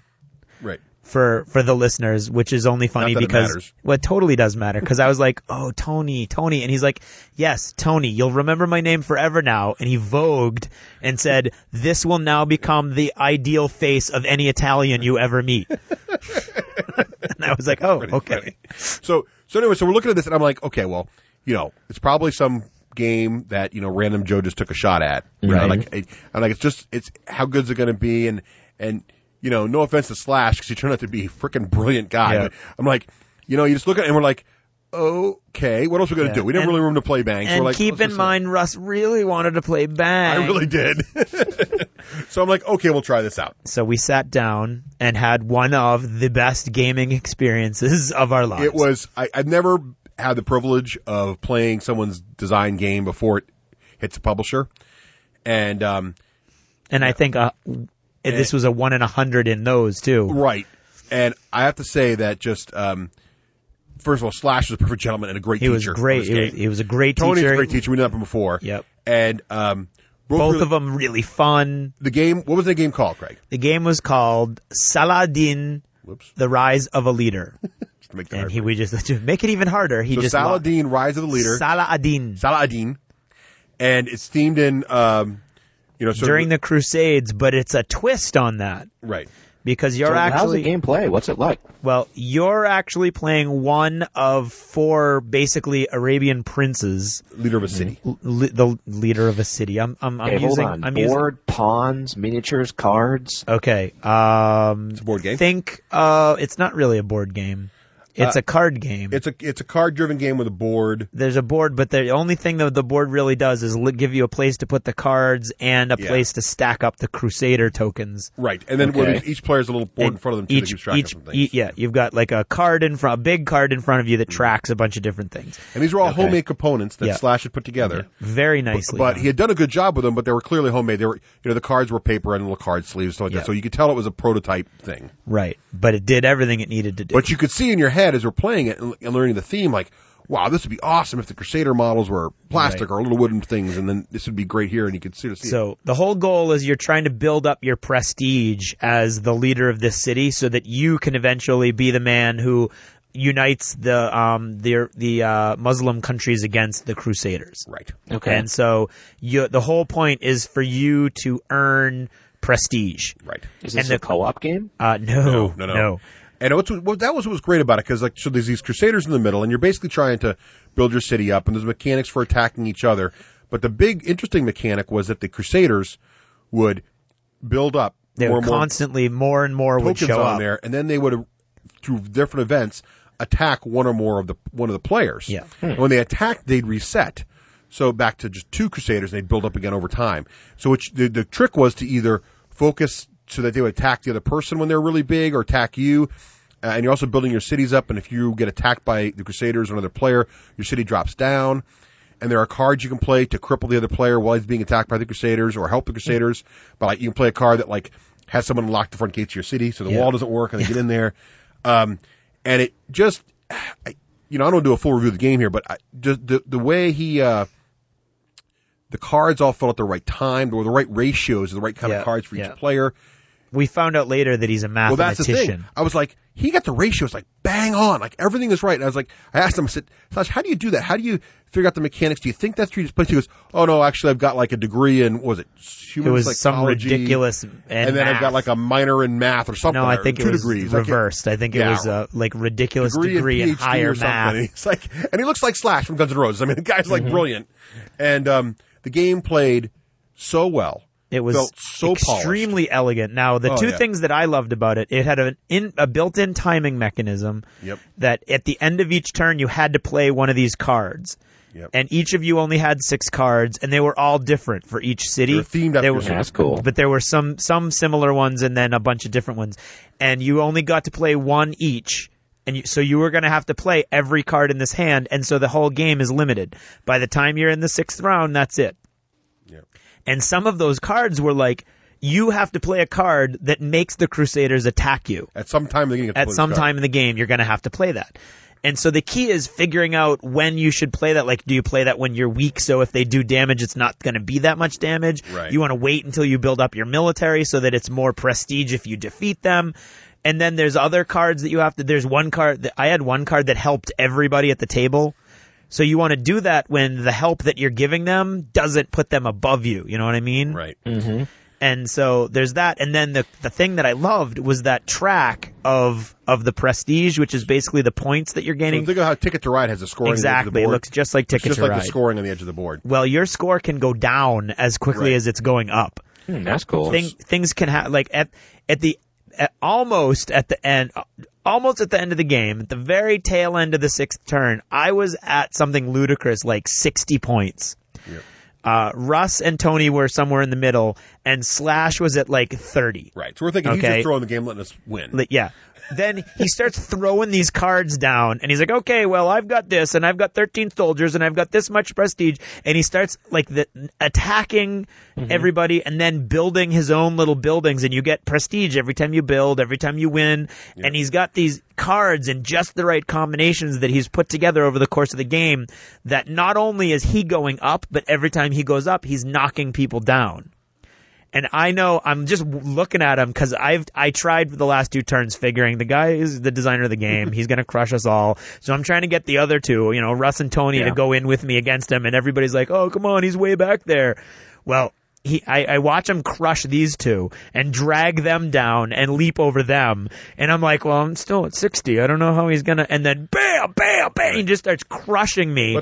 And doing all this stuff that rips my score down, and he like leaps over. I think he won by like 2 or 3. Yep. But it was a huge. Sounds like you guys really like. Well, this the cool game, thing about it was he didn't like pull out some rule you didn't understand. No. Yep. The game mechanics we had. Very intuitive, very elegant. I was telling him like by after 15 minutes playing the game, I had totally grasped the concept, the mechanics, and how you play. Huh. And I was telling him to his face, serious, that if this game was boxing in a store at this con, I would buy it. Absolutely. Even 15 minutes in, because I could see. Yep. And then he just showed how deep the strategies were with this very simple. I mean, you can teach anybody this game instantly. Yeah. It's So a really cool speaking theme. of that, has he had any nibbles? Has he got any interest? Well, he tried and he didn't have any luck, so he's trying to self-publish right now. Yep. How come he he not have any publishes luck? out Sounds there? like you 2 guys loved it. Well, we're hoping that either we can swing something, Well, if or any publishers listening that would like to have a really great themed game, email us and we'll hook you up with Flash. It's really cool. Really, it would be a 2+. Oh yeah, he can self-publish it and it'll be good, but I can only imagine what it'd be like if like a Days of Wonder or Fantasy Flight, it's going to be the plastics into it and everything would look awesome. Right. Oh, it's absolutely phenomenal. Yep. We could talk about that all day, but we got to move on. Yeah. So loved it. So Rafe, what did you do? So that took us on our Saturday there. This took us about like early afternoon, like 1 or 2 o'clock. Yeah. So Rafe, I'm going to what were you doing? combine gonna combine what I did next before your big D6G event. I did Pandemic. I got to play that for the first time. Yeah, and I thought that was a great game. Isn't it fun? Yeah, it's a lot of fun. And fast. Yeah. Russ, what's that word that you use for in-between games? Filler game? Yeah, good filler game. I don't Liked know if it. Pandemic's a filler game, but it's pretty good. I think so. All right. And then, like I said, had the best game with Agricola that I've ever had. We used the cards, and because we were playing with experienced players, except for Flores, who caught on really quickly to his really? credit. He got his butt kicked. He's sharp, but he caught on quickly. Yeah, that game really benefits the people who know Yes. what they're doing. But we were playing with some vets, and we with the cards, oh man, it makes it a whole different game. It was a blast. Is it not about farming anymore? No, it's still farming. Oh. Did you have your Animeeples? Sorry. No, we played with Andy's game actually. Oh, okay. And he didn't spring the $100 for the Animeeples? I got I don't know what version they were, but Dan hooked me up, man. They're like $16 for He's got Animeeples. them online. He's got them on hand Myriad too Games. now Yeah. at Myriad Yeah, Games. yeah, that's what I mean. Yeah. All right. So those are my two games up until the point when you did your D6G event. Excuse me, we like to call it the D6G extravaganza. So Craig and I, after our thing, our original plan was, we'll get some food or something, but we realized the time was going to take it was insane. to get into the room, check our stuff, get back, enjoy the blue M&Ms. Thank you, Dan. Love the blue M&Ms. Get back down, get everything out of the car, because valet parking is very nice, but it's a pain in the butt to get your stuff out and in. Yeah. So we realized we were going to have very little time to actually get everything set up in time. Yep. So pretty much it was right after, and I had said to Craig, I said, that game with Slash was already the highlight of the weekend. Yep. Everything else is gravy. Yep. And we were just hoping that Uncharted Seas would get a decent turnout. Yeah. We were still nervous about the scenario. Yeah, and the scenario wouldn't suck, and that we'd get some done. It wouldn't go forever and be broken or something. Yep. And then we got everything set up, and what happened? And where did they have us set up? They had us set up. This is neat. We were tucked away a little bit. Well, sort of tucked away, but sort of not. Well, you were right outside the elevator. Yeah, I don't think we were tucked away. Well, yeah, but it was like in the Miracle mini half floor. Here's where we were. Okay, so imagine you come when you walk into the hotel at first, you're at the very bottom of the hotel, and there's the lobby. You're looking up at all the balconies. And you look up, and you just the Biltmore's one of those hotels that just goes up and up and up, and you see all the balconies with different floors. And between the second floor and third floor is an additional balcony called the mezzanine, and you can see out from there. And the trick, though, is to get there, you have to push the M button on the elevator. So there's a 1, a 2, an M, and then a 3. Now, the downside was that in the program, we were scheduled on the third floor balcony, which is really the M button on the thing. But there were signs saying that around near the elevators. Yeah. But the cool thing about where we were, now the downside is when you come out the elevator, it's a very narrow strip of land because it's really just the elevator's balcony. It curves around. That's it. Exactly. So there wasn't a lot of depth there. There were 4 tables set up. But what was cool about it was we had a good overlook, and people could hear us everywhere in the hotel. Yeah. Oh, and we were told later, literally, they heard us everywhere in the hotel. It's like, what's that noise and that cheering? Oh, that's the D6G guys up on the balcony. You got to go check it out. The people that were supposed to be demoing a game on the table next to us, nobody showed up, so they ended up hanging out and doing some role-playing thing. And between our 2 sessions, one of them said, could you please move to the next table? We can't hear ourselves think. Just to give our Games Workshop fans an idea of how this works, is Craig and I learned all of our game demoing chops from Games Day. Oh, yeah. So you can imagine how this works with 2 big, loud, crazy guys like Craig and I. We love it. Yelling and screaming and all the usual stuff. And chastising gamers who are taking too long. What was even better was that, and I thought, I was just hoping we get a decent turnout for the demo. Yep. And to Craig's point, if we had been in a high traffic area, I think it would have been a gigantic mob, the kind of thing you only see at like Games Day when you're running some big Hunt for the Fallen thing or something. But we had a good sized mob, despite being a little bit tricky to find. And we had such a big mob at our table, and what turned out to happen wasn't just to come see Uncharted Seas. Right. Nicole and Karen were sitting there. Yep. And they were playing next to us for a while. They were hanging on the corner, and it started to become everybody wanted to check out the D6 generation as well as the Uncharted Seas. Yep. And Rafe was there a little bit. In the everybody was like, "Where's Rafe? Where's Rafe? Well, thanks where's Waldo?" And I had the weirdest experience with that. I was invisible. Nobody found me, saw me, said, I know you. I met more people at Gen Con who were like, hey, the D6 generation. Really? Event. Oh, that's weird. Yeah. You know what's funny, Rafe, is that Jeremy, some of the other guys from our crew that aren't in the show, were saying that they were down there, and they when they told people they were from New Hampshire, and to be 3 of them, like, oh, you're the D6 generation. Like, no, we're just. But we had our blue shirts on, so people could see us. Jeremy kept saying that people were walking up to him saying, "Hey, did you hear that the D6 generation is doing a demo of Uncharted Seas?" Right, it was crazy. Right. So we got a good crowd in the first run. Yeah, we'd set up the now, ships. Oh, go ahead. The scenario. Yes. The challenge. You don't know how many people you've got. Right. You have 5 painted fleets, and you don't want it to take the whole 3 hours in case you have more people who want to try it after the initial group starts. Because our runtime was 3 to 6. That was when we were supposed to be. That's how long we had the table officially. Yeah. So what we did was we set up a bunch of islands in the middle of a 4x4 board because that's all they could give us. That's the only table they could give us. Right. Islands in the stream. Exactly. That is what we are. No, go ahead. He's all upset. This is what Hollywood does when he's upset. He sings at you. Okay? So we had the island set up, leaving a lagoon in the very middle of the table.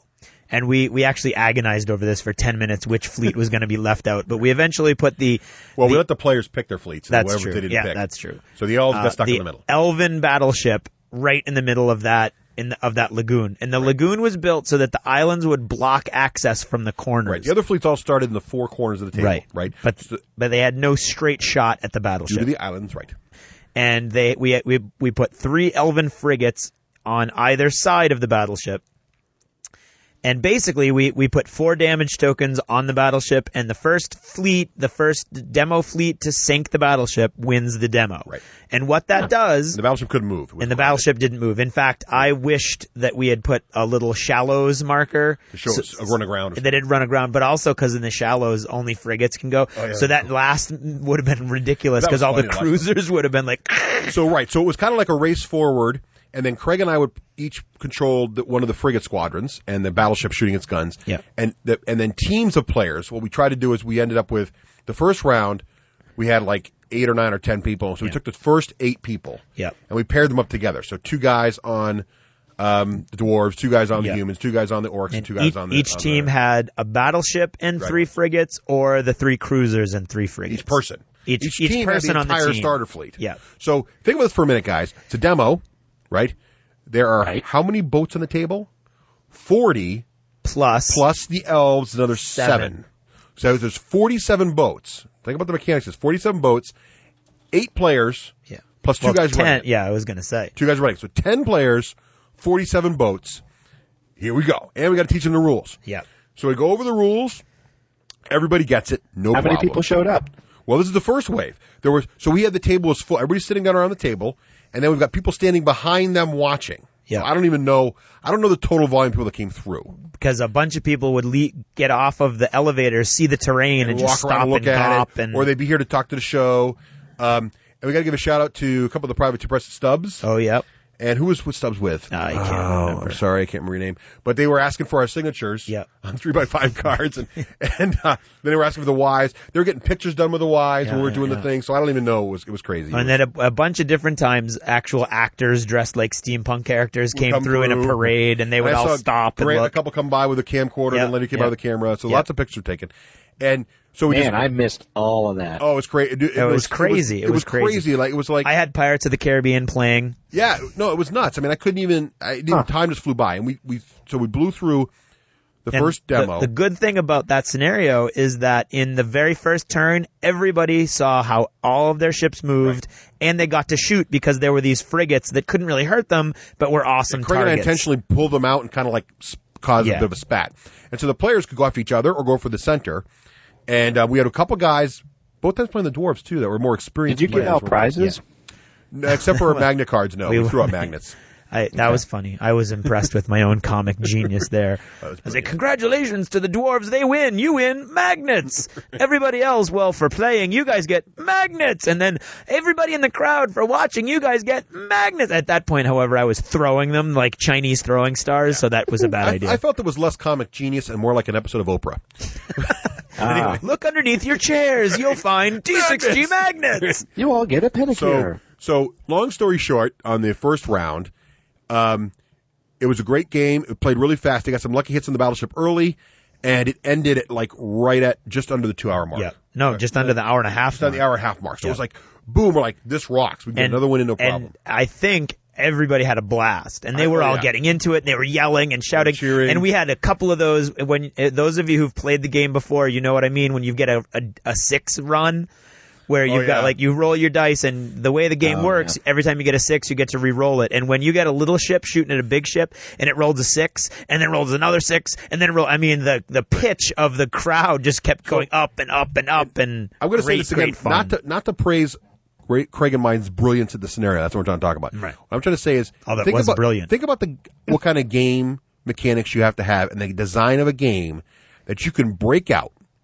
set up 47 ships in combat in a scenario, have 10 players playing it, teach them all 10 players the rules, have 8. interesting strategic, including us. Hopefully we knew the rules. Teach the majority of the players, 7 to 8 players, the rules. Still have an interesting tactical game that people thought was really interesting, and get it done in an hour and a half. Yep. And then play another one. Yep. So that's what we did. Now, unfortunately, we were driving the people to the right of us a little bit crazy. We were. They asked very nicely for us to move. So we picked the whole apparatus up and moved over one table after the first round. Yep. I came back at that point. Craig looked really grumpy.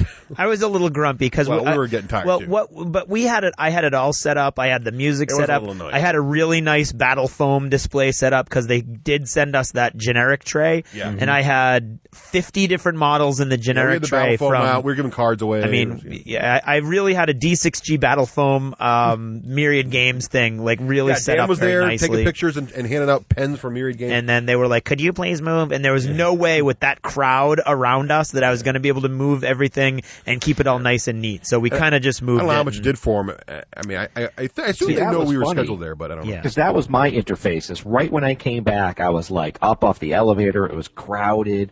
You were being asked to move.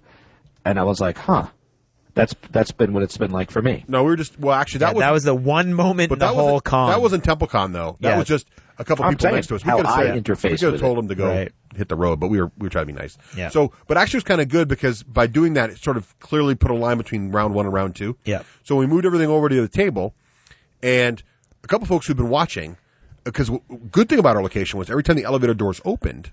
That's what they saw. Yep. Because they would see us, and I see people leaning out, even people that clearly, I'm not even sure they were gamers. There was a wedding going on the same day, which is made it even crazier. Unfortunate. And they're looking around going, what is it? Because the terrain, I mean, you guys have seen the picture of Craig's stuff. It looks phenomenal.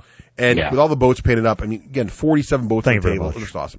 So we moved everything over to the next spot. Thank you very much. And we were able to, what I felt really good about, we were able to, the second round, we were able to get everybody who had watched, not played the first round, into the game. Plus a bunch of other people. And the second game, you could tell a lot of people watch and pick to the mechanics. Much more tactical. People really, and that made me feel better about the scenario. People were really getting into it, and they really were engaged in the fleets. We saw ramming, we saw boarding, we were seeing long range shots. We saw a boarding action we'd never seen before, where two ships crazy stripped each other of crew. The Empire has a card that allows them to sacrifice one crew to gain 3 crews worth of dice for one turn.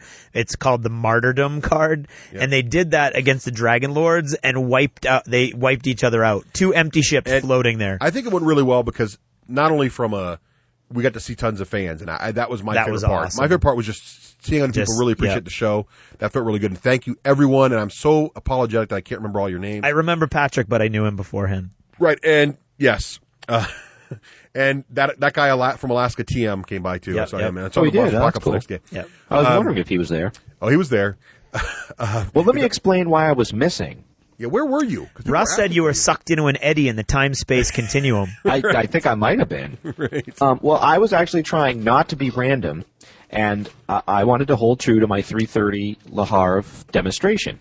But things went nothing like I had planned. I had thought, from meeting a couple people at Gen Con, I thought for sure, since we're local, 12 people would come up and go, hey, Rafe, what's up? And hey, by the way, I'm kind of interested in playing that Le Havre game, and I'd go, you're in. The first 4 people, I'd say, you're in.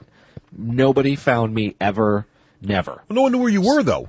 Well, I kept asking, where's Rafe? And no one knew. I'm getting to that. So I was at the board game room earlier in the day, and I said, hey, listen, I kind of made an unofficial, this was my mistake, announcement on my podcast that people could play this game, but you guys are packed cheek to jowl in here, so I don't want to ruin what you guys may have at 3:30. And they were very accommodating, but I said to them, listen, I'll go try to find another spot. So I had secured another spot, which was actually right below you guys. Oh, yeah? But since nobody found me by then, see, I had thought by that time, that was like at 10 in the morning. I thought by that time I'd have at least 3 people that want to play. I think, Rafe, we have to ding you on this. I think if you had said to TempleCon the same time we had said to them we were going to run Kimosabi? Uncharted Seas, right? So when we had emailed them and asked them, if you had said, I'm going to run it, they would have given you a table, they'd have put you in the book, and you could have had people come to you. I concur. You know, that was the mistake. I think here's the thing. Most conventions, Gen Con aside, because it's ginormous and they can do whatever they want, most conventions I've ever been to, the tables they have available are almost always maxed out. Yep. Because the space is so expensive. And so there's usually very little room for people to just walk in with whatever and just find a spot to sit. That's not really I concur. How they run, you know what I mean? 100%. So I don't blame TempleCon. I only blame you. Okay. You can blame me, that's fine. So I it's just different than what I expected. Yeah. So that turned into a big snafu. Yeah. And so while you guys were having fun and meeting fans, me, Andy, and Cherie, and Jeremy were trying out Le Havre down on this table that they were nice enough to give us, and it was dark, and we were is that the one you called the cave? And Cherie was like bored out of her gourd. I mean, she looked miserable. Do you think it's because of the game or because of the lighting? Oh, the game, because we were trying to learn it. And so is Le Havre not so good? No, the second game we played was a freaking blast. Oh, okay. So, all right. Well, and just the last little note on the thing, we ended up going until 7 o'clock, went an hour long. Yeah, no one kicked us out. Nobody they were happy did. to have us do it there. And in fact, Grant came by a couple other times, seeing that. I mean, after we were supposed to be done, and was just happy as a clam to see us keep going on. And and people kept talking about how they could hear us everywhere, and it was one of the highlights for us at the con. I don't know for other people, but for us. It was best part of the blast. Weekend. Not only was it fun meeting everybody, but the event went off great. The scenario worked game perfectly. Was fun. The players were great. No one was like really weird with the rules. They were all really genuine, wanted to just play and have fun. Our whole event was, if we say so ourselves, visually stunning. Yeah, no, it was really those ships all painted up. It went exactly like it was going to go in my head. Better than I thought, actually. It was better than I expected. Yeah, me too. So thanks to everyone who helped out with that. And said hi to us. We really appreciate that. And I think the ladies had a fun time, too. I think they did. I think they were all like, hee. They were all people want to talk to us. Yeah. That's how I was. Yeah. Me too. Except for that high-pitched giggle. Right.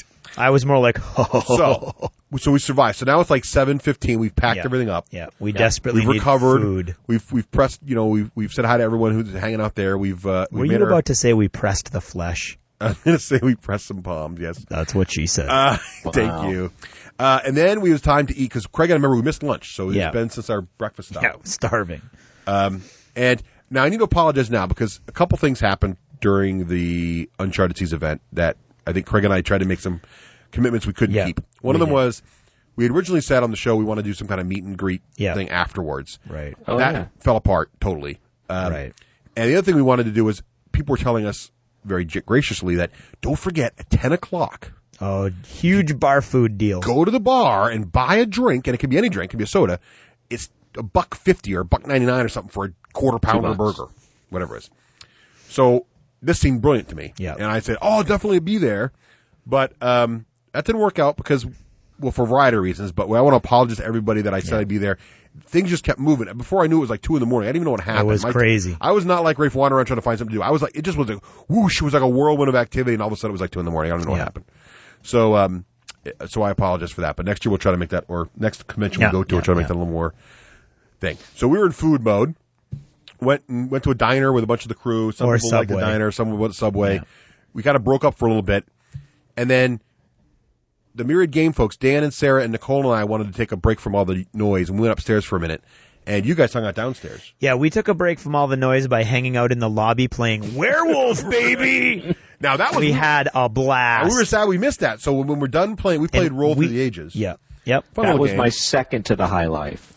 And then we came back down. So basically at one point, pretty much everybody was playing Werewolf. It was great. We were just sucking people in as they walked past. It was great. Which is like a convention staple. Everybody does this. Well, I was hoping that people would see our shirts and stop by. Right. Because we were right there in the lobby, but no listeners were. See? I think they were all in the bar eating. Well, I think it's because I was there. That could have been too. Oh, it's Hollywood. Run away.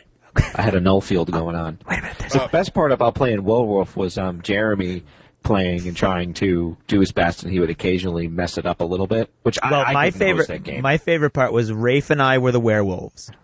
So we opened our eyes, we picked a person to kill, we closed our eyes. Jeremy did the whole thing with the fortune teller, and he went, "Okay, everybody, open your eyes." And the thing about Jeremy that was weird a little bit was he felt the need to walk up to you before he told you were killed. Tap you on the forehead. So he would sorry, my son. He would walk You are around. dead. So he walked around to make it so you wouldn't know exactly where he was going, and then walked right up to Rafe and went, "This time, Rafe's dead." Right. Now, Rafe and I knew that wasn't true because we were the werewolves. So Rafe just looked at him blankly and went, "What? Are you sure?" And the jig was up at that point. So jig was up. Quick synopsis for what Werewolf, for our listeners who aren't familiar. Werewolf is simply a deck of cards. But the thing about Werewolf is you have to have at least 8 players to be able to play the game. So it's really a mass group game. And the whole dynamic behind the game is it's a bit based on trust. You deal these cards out face down, right, to the players. Yep.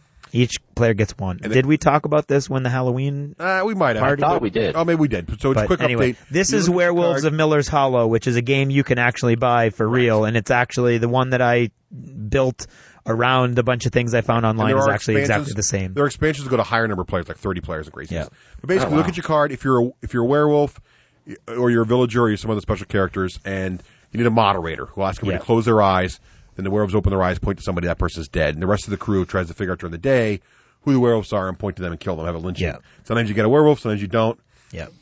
I was made the sheriff, and I was the little girl, so I could peek at night. Yeah. And they promptly kill me. Yeah. Like, right before you knew I was peeking, they just killed me. Getting nominated to be the sheriff is not always a good But then thing. I nominated Nicole, and she survived a long time. There you go. So I don't know.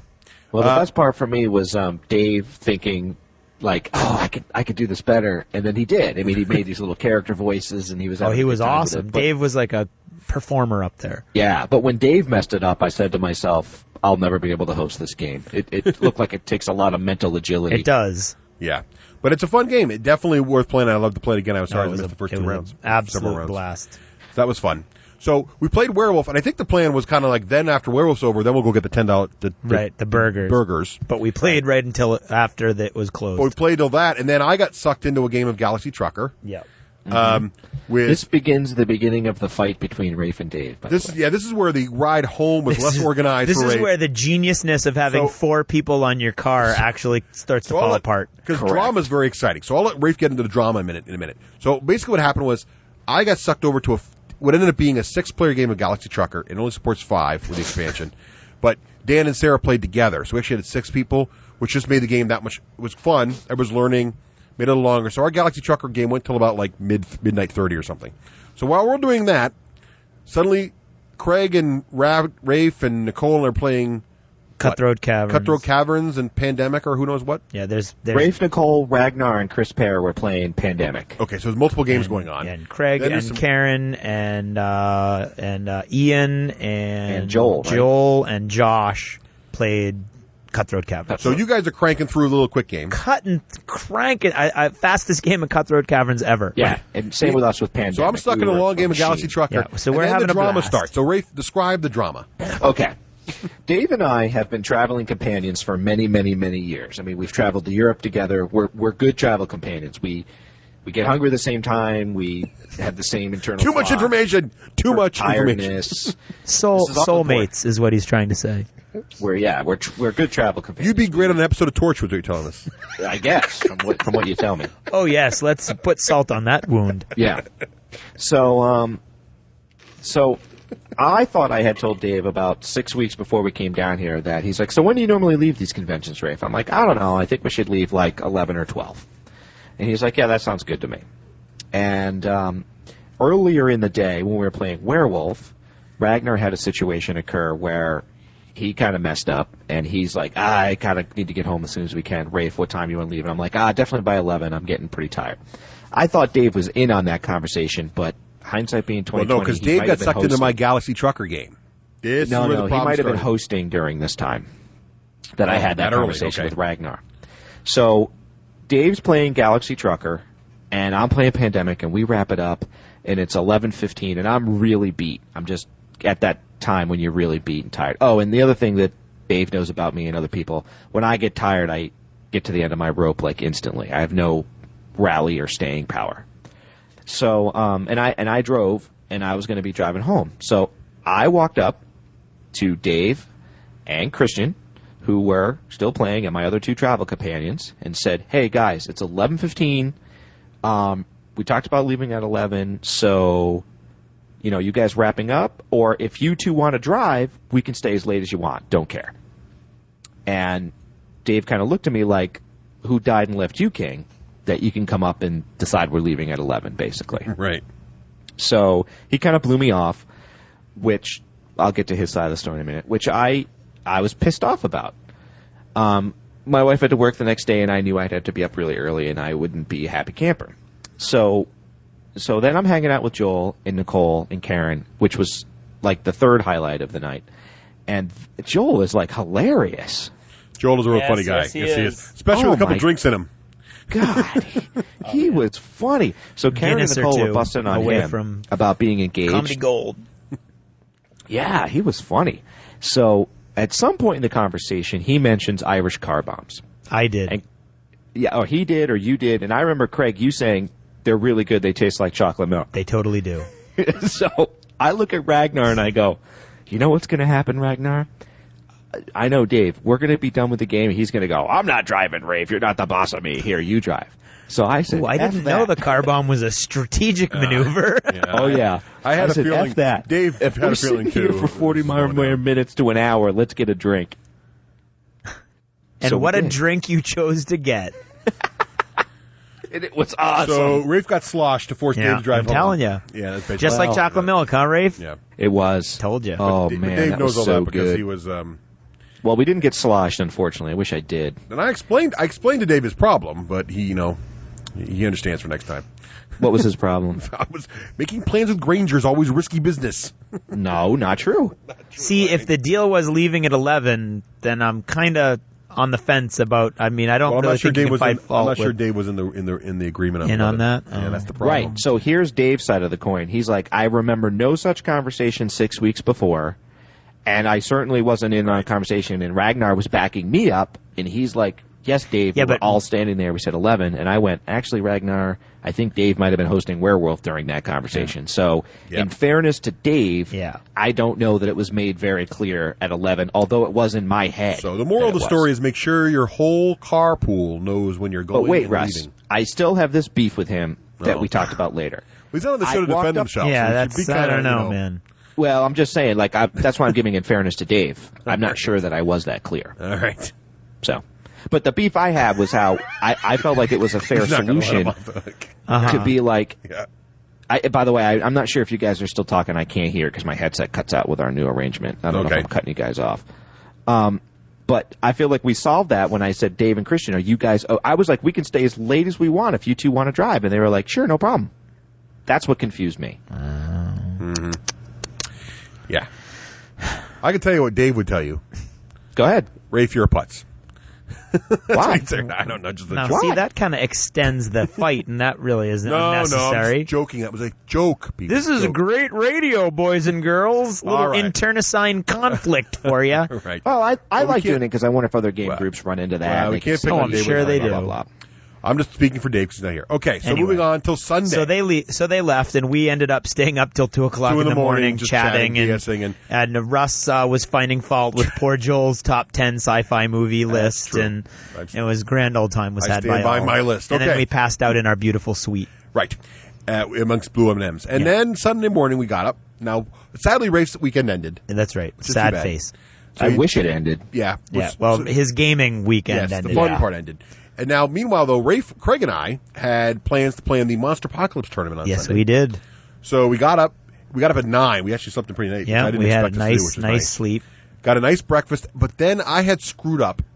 A little bit. And I thought registration for MPOC was at 11 and the tournament started at noon. Not so much. It actually was registration started at 10 and the tournament started at 11. So here we are thinking we're a half hour early, sailing in like the lords of the manor. So we walk in like, hey, and he's like, you guys are late. And we're like, oh. Okay, and I'm like, well, if we're late, okay. Well, We whatever. won't play. It'll be. We were like upset or anything. But he was like, no, we'll let you have to play each other first, and you're going to have a short first round. I'm like, okay. Now, what they did for Monster Apocalypse, which is cool, is to break ties, they just keep track of the total amount of damage into your opponent's monster, which is simple enough. See, I thought if to break ties, you should have to throw one of each other through a building. That would be cool, but that's not how it works. Or it actually was located the same place we did our demo, so if you could throw each other off the balcony, that would be cool, too. That's a great, except for space being tight, it's a great view from there. Yeah, it is. It's beautiful. Nice killing monsters from up there. But the tournament, and I was nervous about the competition. You know, it was going to be super heated. I was very nervous about a Privateer Press tournament. I had a total great time. It was a blast. It was great. Had Everybody a grand time. Perfect gentlemen. Yep. A couple people were learning. That first guy I played was a jerk, but Craig and I played each other first, and Craig totally smacked me down. That guy. It was a great game. It was a lot of fun. It was a good game, and then I went on, which is great for me because I went to the lower tier because you all know my theory about tournaments. If you throw the first game, the rest of the day will be very pleasant. So I went to this, and I played a gentleman who was just learning the game, which was kind of funny because while I'm playing him, and basically doing quite well because he was just learning the game, unfortunately. But thanks for the game. Two guys from that play War Machine came in like, "Hey Russ, last night Uncharted Seas, you said you were going to be doing this. Can you demo Monster Apocalypse while you're playing in the middle of a tournament?" And I said, now, to be fair, they didn't know I was in a tournament. They thought I was just playing around. So I'm like, sure. So I'm like playing this guy and actually demoing the game in the middle of a tournament, which is a new experience, but it was a great time. They had fun. And it's funny because later, halfway through, they're like, "Oh yeah, so he should do this and that." I'm like, guys, you can't really tell us tips because you're helping me. And I'm like, first of all, the poor guy's new. Second of all, it's a tournament. And they're like, "Oh, I didn't realize," but then they had a good time and it was fun. Who was your third player? Do you remember? Third player, Mike was his name? It might have been. I hope it was because he deserves to have his name remembered because he was at Uncharted Seas. Yep. And then he played you and me. He played me in the second round and you in the third round, and he was great in both. And he played Planet Eaters. He played Planet Eaters. Perfect gentleman, great opponent. He probably played about the same number of games we had before, about 4 or 5 total games. Maybe I don't know. 6. He beat me by 1 point. So. Yes. And I managed to beat him, but only because I managed to distract him with large piles of fire. Yeah. But it was fun. It was a great time. Had a blast. Learned all kinds of new stuff. My third game was against a man named Omar. Oh, yeah, Omar. And he was very good. He played Mad Skills. He played the Lords of Thule. And it was crazy. I got one good move off. Yeah. And he went to Hyperform immediately in the game. And I immediately get nervous because that means that a person knows what they're doing. Right. And I certainly do not. So I got one good move off really quick, really early. I did 2 monster turns back to back to get my to get Defender X up there in the front lines, thinking Russ always says fight on their turf and you'll be better off. Hey, right out of the strategy guide. Yeah, right out of the strategy guide. I don't know. Well, Omar didn't read the strategy guide. I got an awesome throw. I did some ridiculous amount of damage in one turn. He got nervous and decided to take off the gloves and crushed me. Wow. By the end of the game, he had healed all the damage I had done to him, and I had 1 point of damage left in my Hyperform. But it was a great game. He was a gentleman. He after the game, he kind of went, "Now, if you did this instead of that," and he kind of pointed out, but he also pointed out the good things that I did. Yeah. And he was very, very positive. And it was a blast. It was an absolute blast. My only problem, the piece that I'm disappointed in, comes back to the fact that it's collectible. Yeah. So that you get this awesome model, which is really worth a lot on eBay. The Shadow. That sell it. I'm not going to sell mine. I'm not going to sell mine either. I'm just saying. But the problem is because it's collectible, you get a random model. Mm-hmm. And there were 8 of us, and every faction was represented. We're all different factions. And we all got the model for your faction, coincidentally. Yeah. So we got this beautiful, rare model, but it was off faction for most of us. So I was kind of like, I mean, it's really neat that they give you anything. I mean, they don't have to give you anything. Yeah, just for playing. But it would have been so neat. I collect 3 factions, Rafe, 3 out of 6, and it wasn't any of them. But the format was fun. It was a blast. Because you had to bring your own armies. Everybody had their own buildings. It was neat to see all the maps full. Special shout out to Craig, the Privateer Press guy who threw it, who ran the whole thing. And you know what? I respect him because I've been to too many tournaments where people show up late and they just let you in and they slide it. He was very good on the clock. He was like, "Nope, you guys have to cut off early." He was good on the clock, and I respect that because we got done on time. We did. It was a clear winner. It was crazy. 45-minute games. Yep. And because of the way he was just tracking the damage that you did, you knew who the winner was pretty much. I and mean, you kind of knew anyway. It wasn't like that's what's good about Monster Apocalypse. You can get it done in 45 minutes. Yeah. It probably would normally take an hour, 15 hour and a half. Right, but by 45 minutes, you've got a good idea of one way or the other. Fun, great time. Glad I did it. Yeah, I'd love to play one of those again. That was fun. It was a blast. So then we got to bail and got home at what time? 3:15 or so. Yeah. No, more like 6. It was more like 5 or 6, 6, but. And but the downside was, and I think this happened to Rafe too, and everybody was that it was so dry in the hotel. Oh, it was crazy dry. Oh, I had like the worst. I had like a hangover because it was so dry. Oh, we stopped twice for gallons of soda. We were just filling up on the way home. Yeah. I was such a hurting unit the next morning. I had to get up. We arrived home at 3:15 a.m. I had to get up at 6:15 How does that work? If you left, when did you left at like midnight, didn't you? No, it was 12:30, 1:45. Wow. Well, I'm just glad you guys made home safe for all those drinking. It's 40 minutes, is an hour and a half later. Right. Wow. Yeah. So what are our final thoughts here on TempleCon? Now that we've made it home safely and survived the weekend. I'll go why don't last. you start? No, you want to go last? No, we can't. This is no hate. We can't end on a sad note. Why don't you go first? Okay. Unless you're going to end on a happy note. I don't know. So I'm not going to cover everything because I've covered it. Yeah. We covered almost all of it. All of us. Quick highlights. Yep. What are your I final want to thoughts? give props to Grant and Simon. Absolutely. Because they sure did a lot of work, and they were friendly and wonderful as always.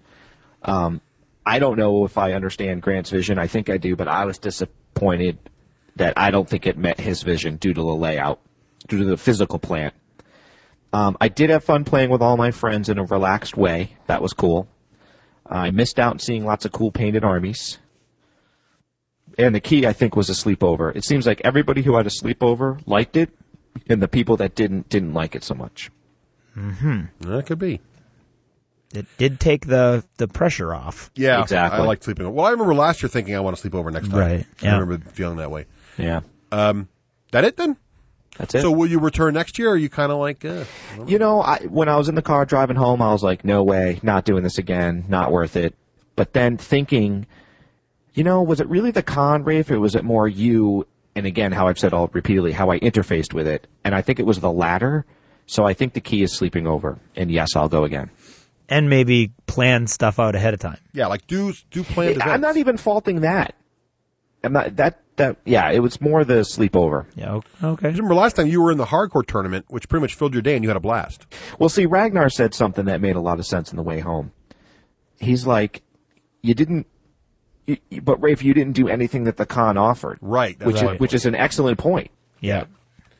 That's my point. You didn't sign up for any events. Which is weird because like Russ and I took the con by the throat and ringed it for everything it was worth. Yeah, Right, we were like totally in. So I can't fault the con. Yeah, I can only fault myself.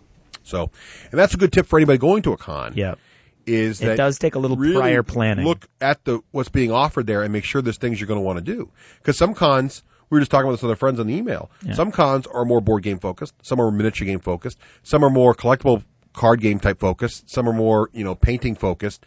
And so make sure if you're thinking about a con, don't just assume that it's going to be like the last con you went to because they're all different.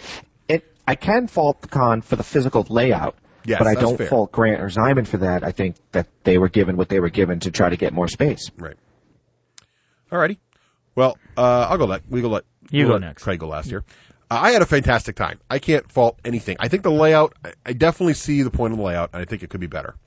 And I think they've already talked about next year. They're going to try to get the big ballroom again, and they're going to do something a little differently, which will be good. My only complaint is the board game room. That needed to be bigger. And to be honest, I would either lose the board game room if it's going to be that big again because it just was unusable, I think, or because it's just like a tease. It's like, look at all these great games, but I can't play them because there's no room, or blow it out and find a way to make it bigger. One or the other. I think it's unfortunate. It's a great idea, but they don't have the room for it. I was so excited how the Uncharted Seas event went. So great to meet everybody. Loved playing with Slash, that board game. That was phenomenal. That was just one of the highlights of the weekend. The only thing I didn't get in that I really wanted to is I didn't get a game of War Machine in. And I hinted at this earlier, and it's really my fault because I didn't have my models painted. And this is one other thing about the con, and I think this is another victim of their own success.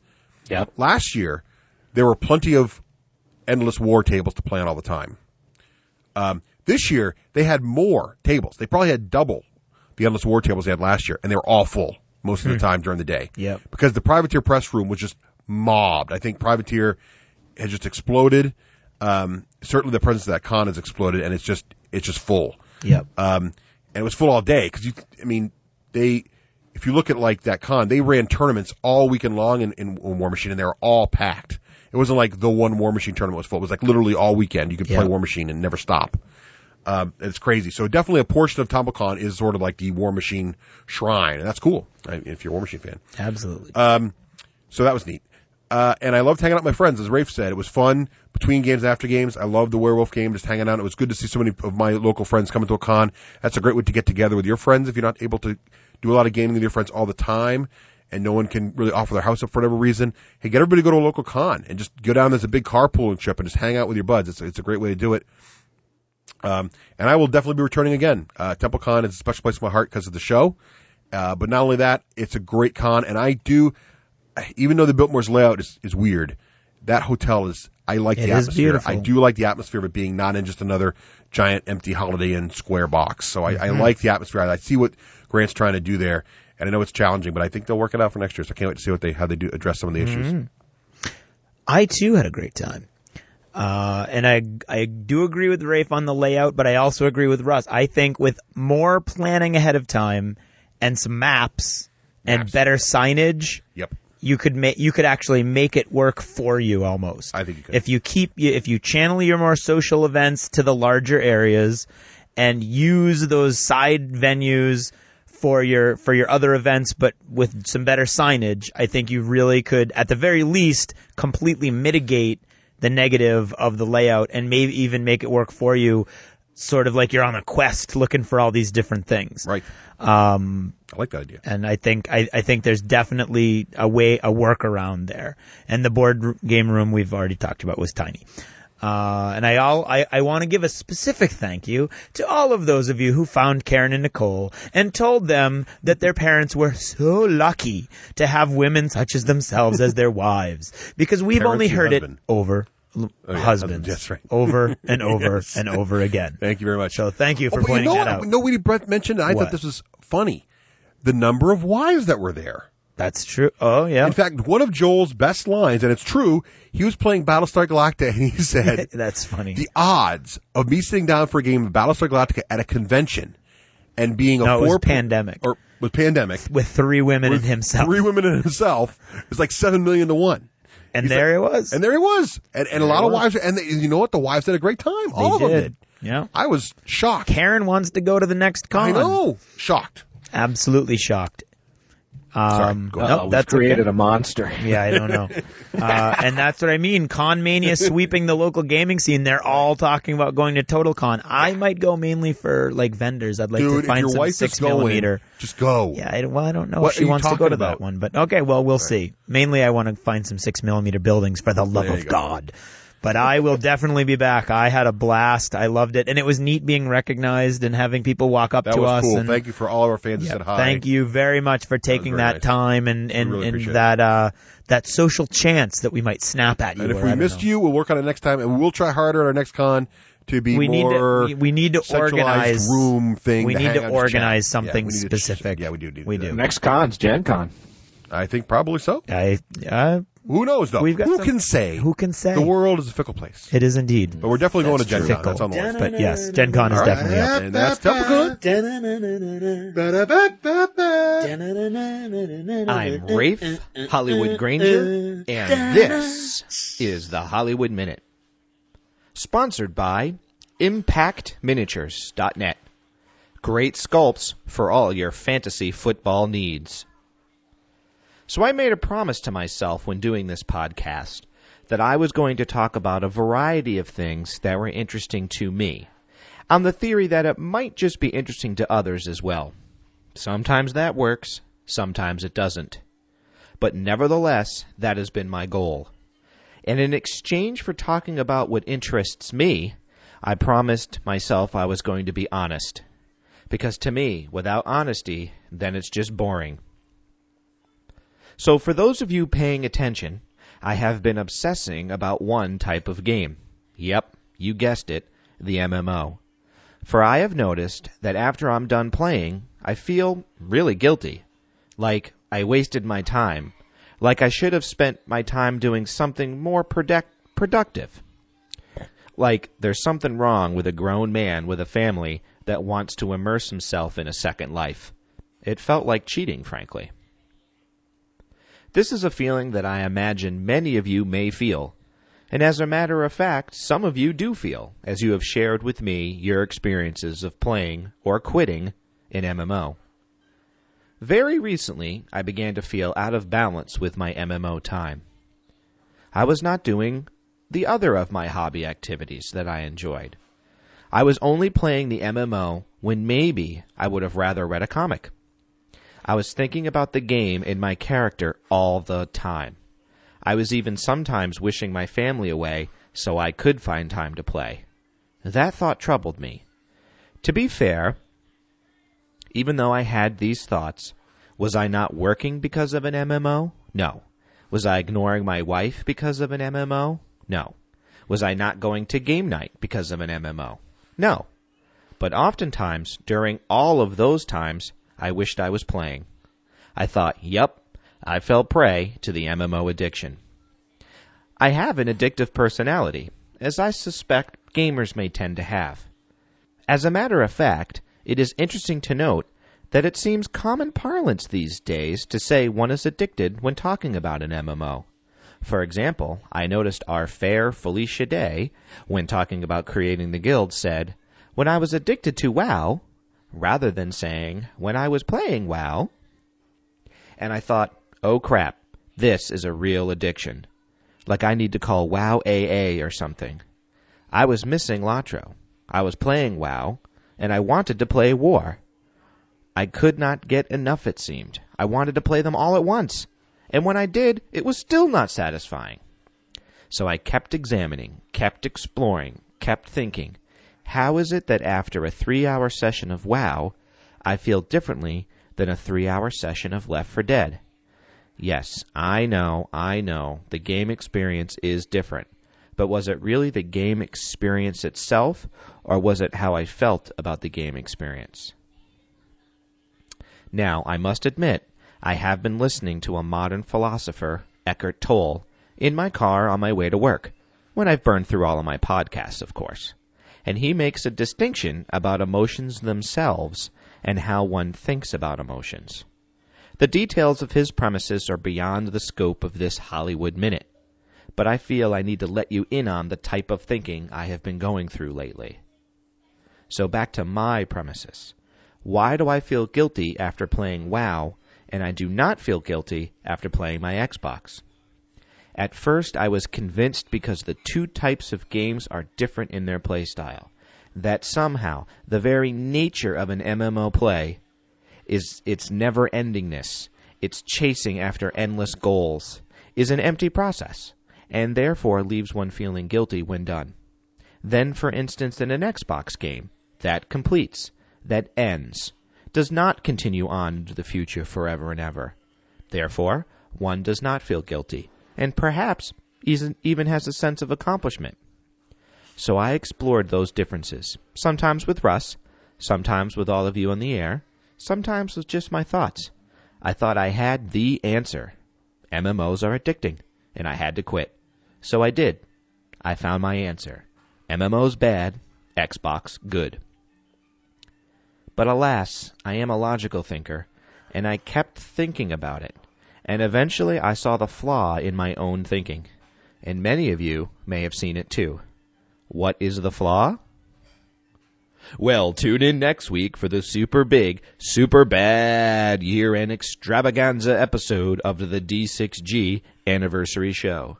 And remember, win the Hollywood bid and get a little something-something in your shout-out from me. Hollywood style. Well, that's my story. For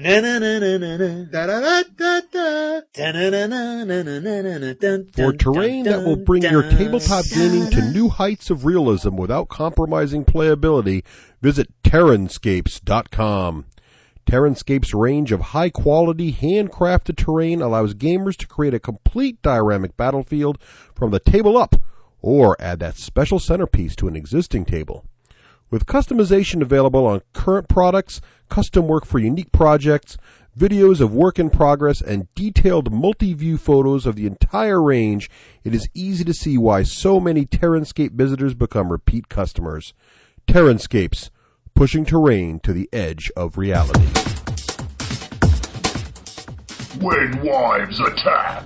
Hello, this is Karen, Craig's wife. And this is Nicole, Russ's wife.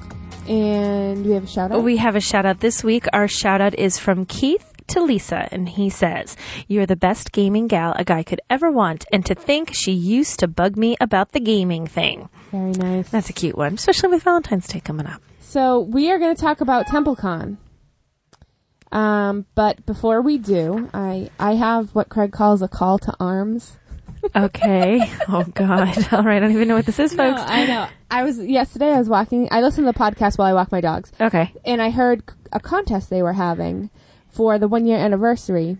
Yes. They want people to come up with their favorite show moment of the year. Either a funny joke or even a topic or a segment or something like that. Okay. Now, I'm not going to ask for everybody to vote for us. Karen, you're funny. But I believe they're picking 4. So if we could get one spot out of those 4, I think that would be You would be cool. happy. See, I did not even know Karen was feeling this way about the contest. I'm like, yeah, whatever. Okay, they'll pick something. Did you know about the contest? I did, but I hadn't really put that much thought into it. No, it just dawned on me when I was talking. I was like, we should be in that. So, and I think it would be wicked funny if the guys... Funny. You just gave away your New Englandness. There you go. If the guys had to say, like, one of the top things was something was from one of our us segment. That would be cool. We'll have so to see. It can be a topic or something like that, but I think that you guys should all do that just so that they have to announce we're one of the 4. That's my call to for the wise, one of their segments. Awesome. Wicked awesome. Now she got even more New England. She's really excited. It's a wicked awesome pissa. I don't know what they'd pick. I don't know if it'd be a topic or whatever, but we've only been on since episode 11. I'll say this at the end, but I updated. I know you put a little thank you about TempleCon. Yep. I updated all the archives in there go too. Karen, go. And I'm going to put the pictures of TempleCon on this weekend. Because we did get some cool pictures. Yes. Once I do that, I will send a blast to all the members of the site, because it'll be cool at that moment, because there'll be pictures and a thank you and Neat the stuff updated for them to archive. see. So I'll send out a blast to let everybody know it's updated. Okay. We're going to talk about TempleCon, but I have to say something really funny in the front of TempleCon. I was talking to my best friend, Nikki. Hey, Nikki. And I was talking to her about TempleCon, and her husband went. Yeah. And she called it the wrong con. She called it a different thing. And then later on, we were talking about cons, and she's like, oh, this one in Chicago. And I said the name of it. She's like, no, that's where they were this weekend. I said, no, we were at TempleCon this weekend. She's like, what is it? Is it Decepticon? I'm like, Nikki, that's a Transformer. She's like, wait a minute, which one? I'm like, what are you doing, the Transformer Con? What is this? Yeah, she's like, looking at me, Decepticon? I'm like, no, wrong con. There's a convention just for Transformers? No, see, I'm saying she thought that was the name of it. It's actually called Adepticon, so everything with the con in the end. But there is a convention just for Transformers? No, she just had the wrong thing in her head. Oh my goodness. Nikki and Ellen, which just started, people are going to think there's a Transformers convention, and they're like, where's that Decepticon happening? I was looking for a Transformers. No, yeah, she was saying she said the wrong thing, and I think as soon as the words came out of her mouth, she's like, no, that's from listening to my little boy talking, playing, that's not the right thing. It was funny. So now on to TempleCon, which is a real convention and really exists and that we went to. Do you want to hit our first thing there? I will hit our first thing there. We recorded little tiny things just to see what it would do, so we're going to throw them in. We're going to for the first one, okay. Okay, so we're here at TempleCon. And we've been here for about an hour, and when we got here, we ran to the store to get this little tape recorder. And Nicole's going to say why. Okay, because we walk into the hotel lobby. Karen looks at me and says, he has no shoes on. I'm like, what? He has no shoes on. And I think is that chainmail on his arms? Like she's looking to me for verification, like I'm the expert on men with no shoes and chainmail. So this is just to let you know that I have never been to anything like this ever, so we got a recorder to record my thoughts and Nicole's reactions to my thoughts. To be continued. So that was Karen's first observation was that was like people dress oddly at a convention. We'd been there for all of about 5 minutes at that moment. And I knew they were gonna dress oddly. I didn't think they were gonna dress like that. Like I was picturing this. What was odd to you? No shoes was odd. Like the half costumes. Like he had chainmail on his arms, but there was nothing really else. The bare feet went with the chainmail. Yeah. But I think you think of Star Trek, so you think like Star Trek. You were expecting to see Klingons. I don't know. I guess I was. This is not a sci-fi con. That's a whole other animal. I didn't put it all together. And I was impressed. We saw the militia people, which we have pictures of walking around, which I didn't expect. But I guess like now that I think of it, I guess it makes sense because Makes they're sense. people from the board game. And then there was this group, they had the coolest, they had, what was the thing, the steampunk thing they had going on, and they actually looked online and they were called the Penny Dreadfuls. Oh, it's really? a group that does the steampunk thing. They had some nifty costumes. What did they look like? The guy with the really cool boots that I liked, you know, the metal boots? Is that the guy and the woman and we took a picture of them? Yes. Okay. We stopped him from the balcony Yeah. and went, stop, don't move, Yeah. and we took a So picture. we'll put that picture up. And Yeah. then there was a woman with a gas mask. I don't remember that Oh, one. everyone was talking about her because then she took it off and it just hung around her neck. Okay. Oh, and then the guy with the stilts? There was a guy on stilts. You could see her face when she says it, like, how could we forget the man on the crazy stilts? We didn't get a picture of him, though. No, we didn't get pictures of everybody, but we did snap a bunch of pictures with the disposable cameras that we also ran and got at the mall when we And got there the were recording. girls dressed up. There were wenches dressed up. Buxom wenches. Yeah, but I think I think it's a thing when you have a con, if you dress up as a wench, I don't care what cup size you are, you must look buxom. Yeah. And that was like very low cut shirts with like push up bras. I'm like, what is up with that? Why does that? We did not do that. No, Karen and I did not. We're not buxom wenches. But I have done the wench thing for Halloween before. Did you? Oh, I have. And I was buxom. See? But it's required. The costume is very comfortable. It's like the best Halloween costume because it is. I loved it. I would. So do it it's every really year. not that they all want to look busty. It's really they're all about the comfort level. They're like, this is a nice comfortable looking- corset with a push-up it's a nice bra. costume. It's a nice looking costume. You can't really go wrong. That's funny. So I guess that was first impression. That was Yeah,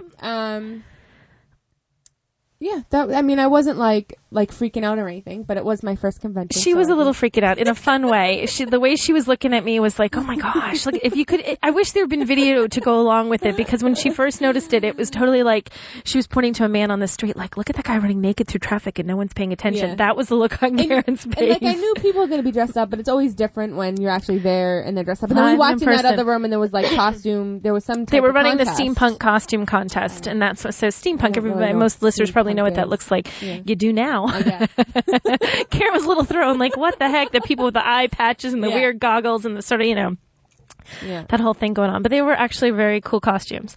And you did comment later on, and I don't think you have this bit in here, but they, despite the weirdness of seeing everybody all dressed up, they were the nicest nice. people. Everybody Was so so friendly. The people in costumes were so friendly. They're willing to stop, and they took pictures, and we kept bumping into the pirates in the elevator over and over and over as we're going from floor to floor. And they're very friendly pirates. And we should add, for any of you who were there, or not there, that there was a wedding going on. Oh, yeah. There was a wedding where Karen and I went up to the room for something, came down, and there's these two ladies dressed really beautiful, older ladies dressed in these wonderful evening gowns. Like one had like a fake fur stole type thing going on around the collar. Beautiful. And there's a wedding. And we thought, how would you die if your wedding was at this? Was not like in a ballroom. This convention was in the hallways of the hotel, pretty much. Yeah, it was like you walked in and it's sort of got an atrium type thing where you can see up a couple of stories and you could just see tables around that. Then there was a big table in the one room off to the side. So all this woman's guests came into this just for her reception. What they saw was guys on stilts and bare feet with chainmail. So I'm thinking if it was it was a happy bride or a mellow bride, she probably went, oh, whatever. Yeah. But I'm thinking, good thing it wasn't a bridezilla, because we'd have probably heard that. What are these people? Well, I did. I ran into someone from the wedding, and I was talking to them in the elevator, and I said, did the wife know? And they said no. And I said, well, was she so mad? And he said that she was okay, but they weren't able to take the pictures that they wanted downstairs in the lobby because there's a beautiful staircase and chandelier in front of this really old elevator that was like a glass elevator. And they couldn't do the pictures. But see, I still have a theory though. But you know what? Steaming like a steampunk. Wow. Go Karen with the references. I always thought, I said though, this is how that came up, how nice everybody was. Because I said, you know what? Because they were taking all pictures of everybody on the stairwell. I'm like, I know that if some bride had walked out there and said, please, can I have one picture? Everyone would have totally clear. But if I were the bride, after my photographer got all those really cool pictures of me and the groom, I'd have been like, can you guy on the stilts and you with the cool boots? I want to get a picture of you in there just to prove this was really my wedding day. So it was fun. So the costumes were the big first impression was people looked a little different than you might expect out on the street. And then we walked around. It was just about time for the guys to do their demo of Uncharted Seas. Craig is loving Uncharted Seas. Yeah, so is Russ. And I have to say, I was blown away by his boats. I was showing them off. I don't know if they're boats or ships, whatever they are. But Sure, the Russ could tell me. painting is, there's dragons on the sail. I mean, his painting was It's basically, folks, it's a crazy. typical Craig paint job, which Yeah. makes everybody else look completely incompetent. But when he was painting it, I remember in the living room, I was like, and he was like, "What do you think?" And I'm like, "Oh my god!" Like I was blown away. He's awesome So at that. when we Wicked awesome. He's wicked off. That was for you, Karen.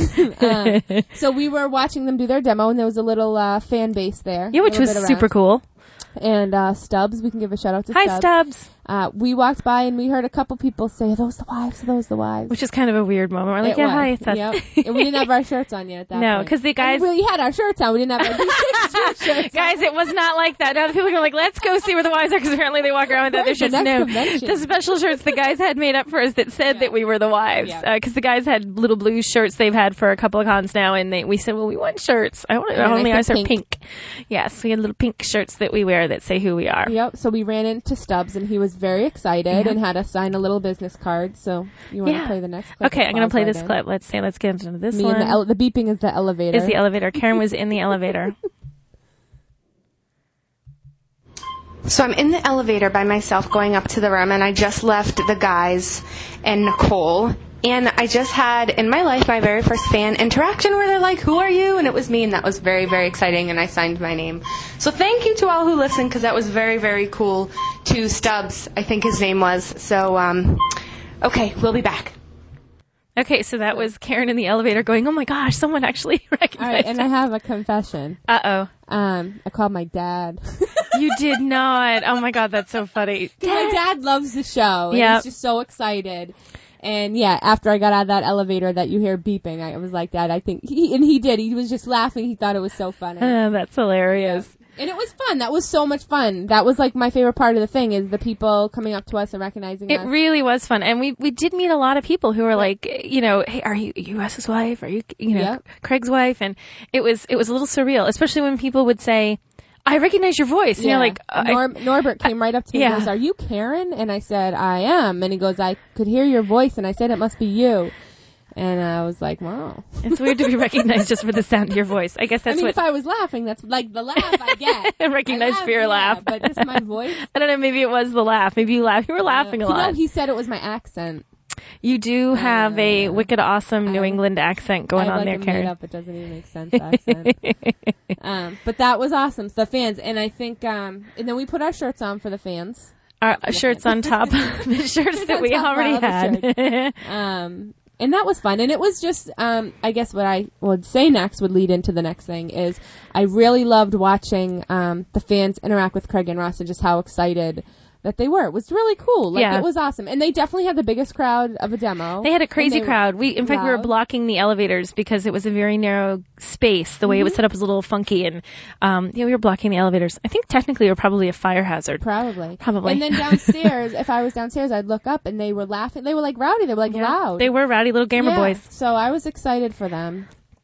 So, and as Karen was watching this, I made her record this, and she's Craig, willing I to. played this for Craig, and he just So shook this his is head kind of at funny. me. Okay, let's see if I can get this. See, I'm doing this instead of Russ now, so Our let's technical see. part. I'm not quite the technical god that he is. Let's see. Did I get it? No, double click on. Karen just said something and I'm making her say it because I want this down somewhere, even if Craig is the only one that ever hears this. It's Go. somewhat embarrassing. She has to say it anyway, or I'm going to say what she said.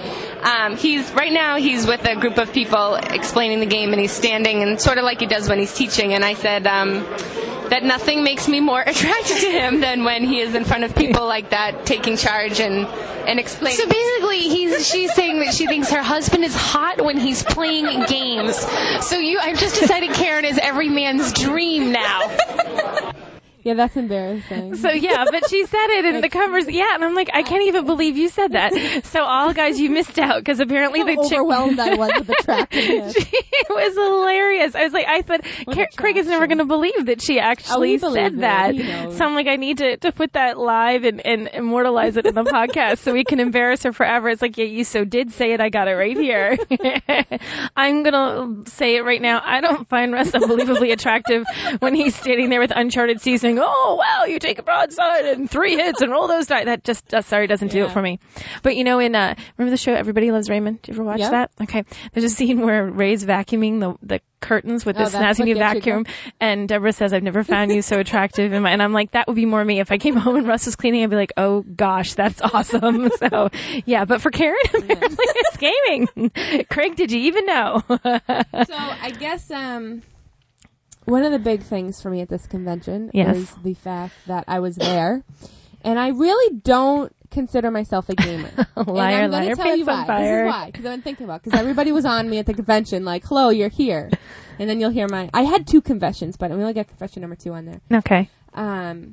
Because I think the extent of me is I like to play board games with my friends.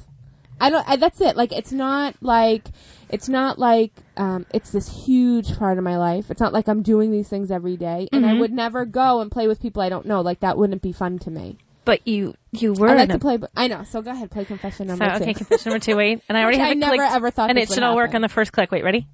No, double click on the name. Okay, confession number 2. I am sitting down to play Battlestar Galactica. I again swore that I wasn't going to play any games, and I've been yelling at everybody that I'm a non-gamer, and I've now played Pandemic twice, and I'm sitting down to play Battlestar. Although I'm playing with people I know. I think that if I didn't know any of these people, that's my safe, that's my out. If I didn't know these people, I don't think I'd play with people I didn't know. But since these people are friends, I'm playing at the gaming convention. Yeah, but not everybody you knew at every table. So there were some unknowns. There were some people you'd met maybe say there's... They're all like friends of us. I didn't play with anybody that totally was not... Did you know Joel's wife? I had met them before. Oh, dang it. I was going to say there's one. I had met them before. I can't remember one, but because I saw them and recognized them. I'm a board gamer. How about that? I'm a board gamer. Okay.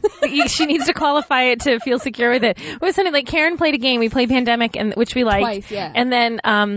and I have to say, she broke it out again. I didn't play. I played You'd played it like boom, boom, right? And then you played. Then it was like, can we play Battlestar? Ooh, me. She was like Horseshack from Welcome Back, Carter. So. I was, and I have to say, when Joel was kind of the ringleader there, when I saw his bag of games, I got excited. Oh my God! All these things you're finding out about Karen. Craig, are you listening? But I was like, "Ooh, we're gonna play games!" And as soon as he took out Pandemic, I was like, I'm in. It was kind of funny, all these guys with these satchels. Like, some people were carrying around there, especially if they had painted stuff or like figs that couldn't get smooshed around. They have little plastic see-through things, so you can see all their little army men. But then other people have satchels like, I brought this. It's like a surreptitious, like, then that's Pandemic. Oh, cool. Yeah, I'll play it later. And I have to say, I love Pandemic. I think I like that game. Get it, and I want to play with my dad because it's very straightforward. It's very clear, and it's fun. It was a lot of fun, and I can't pronounce the names of the cities, the ones in Africa, Kinshasa. I couldn't say it. I tried to say it 10 times. Did you hear what happened with me with Battlestar? You were the Cylon, and then, as I recall, it was something like, "Oh, I'm the Cylon," and it was like, Karen, you're not supposed to let people know. It's worse than that. It's so ridiculous, and everybody will laugh. That's why I'm going to tell the story. If you listen to this podcast, I always want to be the Cylon. I always want to be the monster, whatever. I've never actually been a Cylon. I've been a sympathizer. Yeah. I don't believe I've ever gotten a "You Are a Cylon" card. Oh, that's right. So they passed out the cards, and right at the top it says "You're a Cylon," but I didn't see that.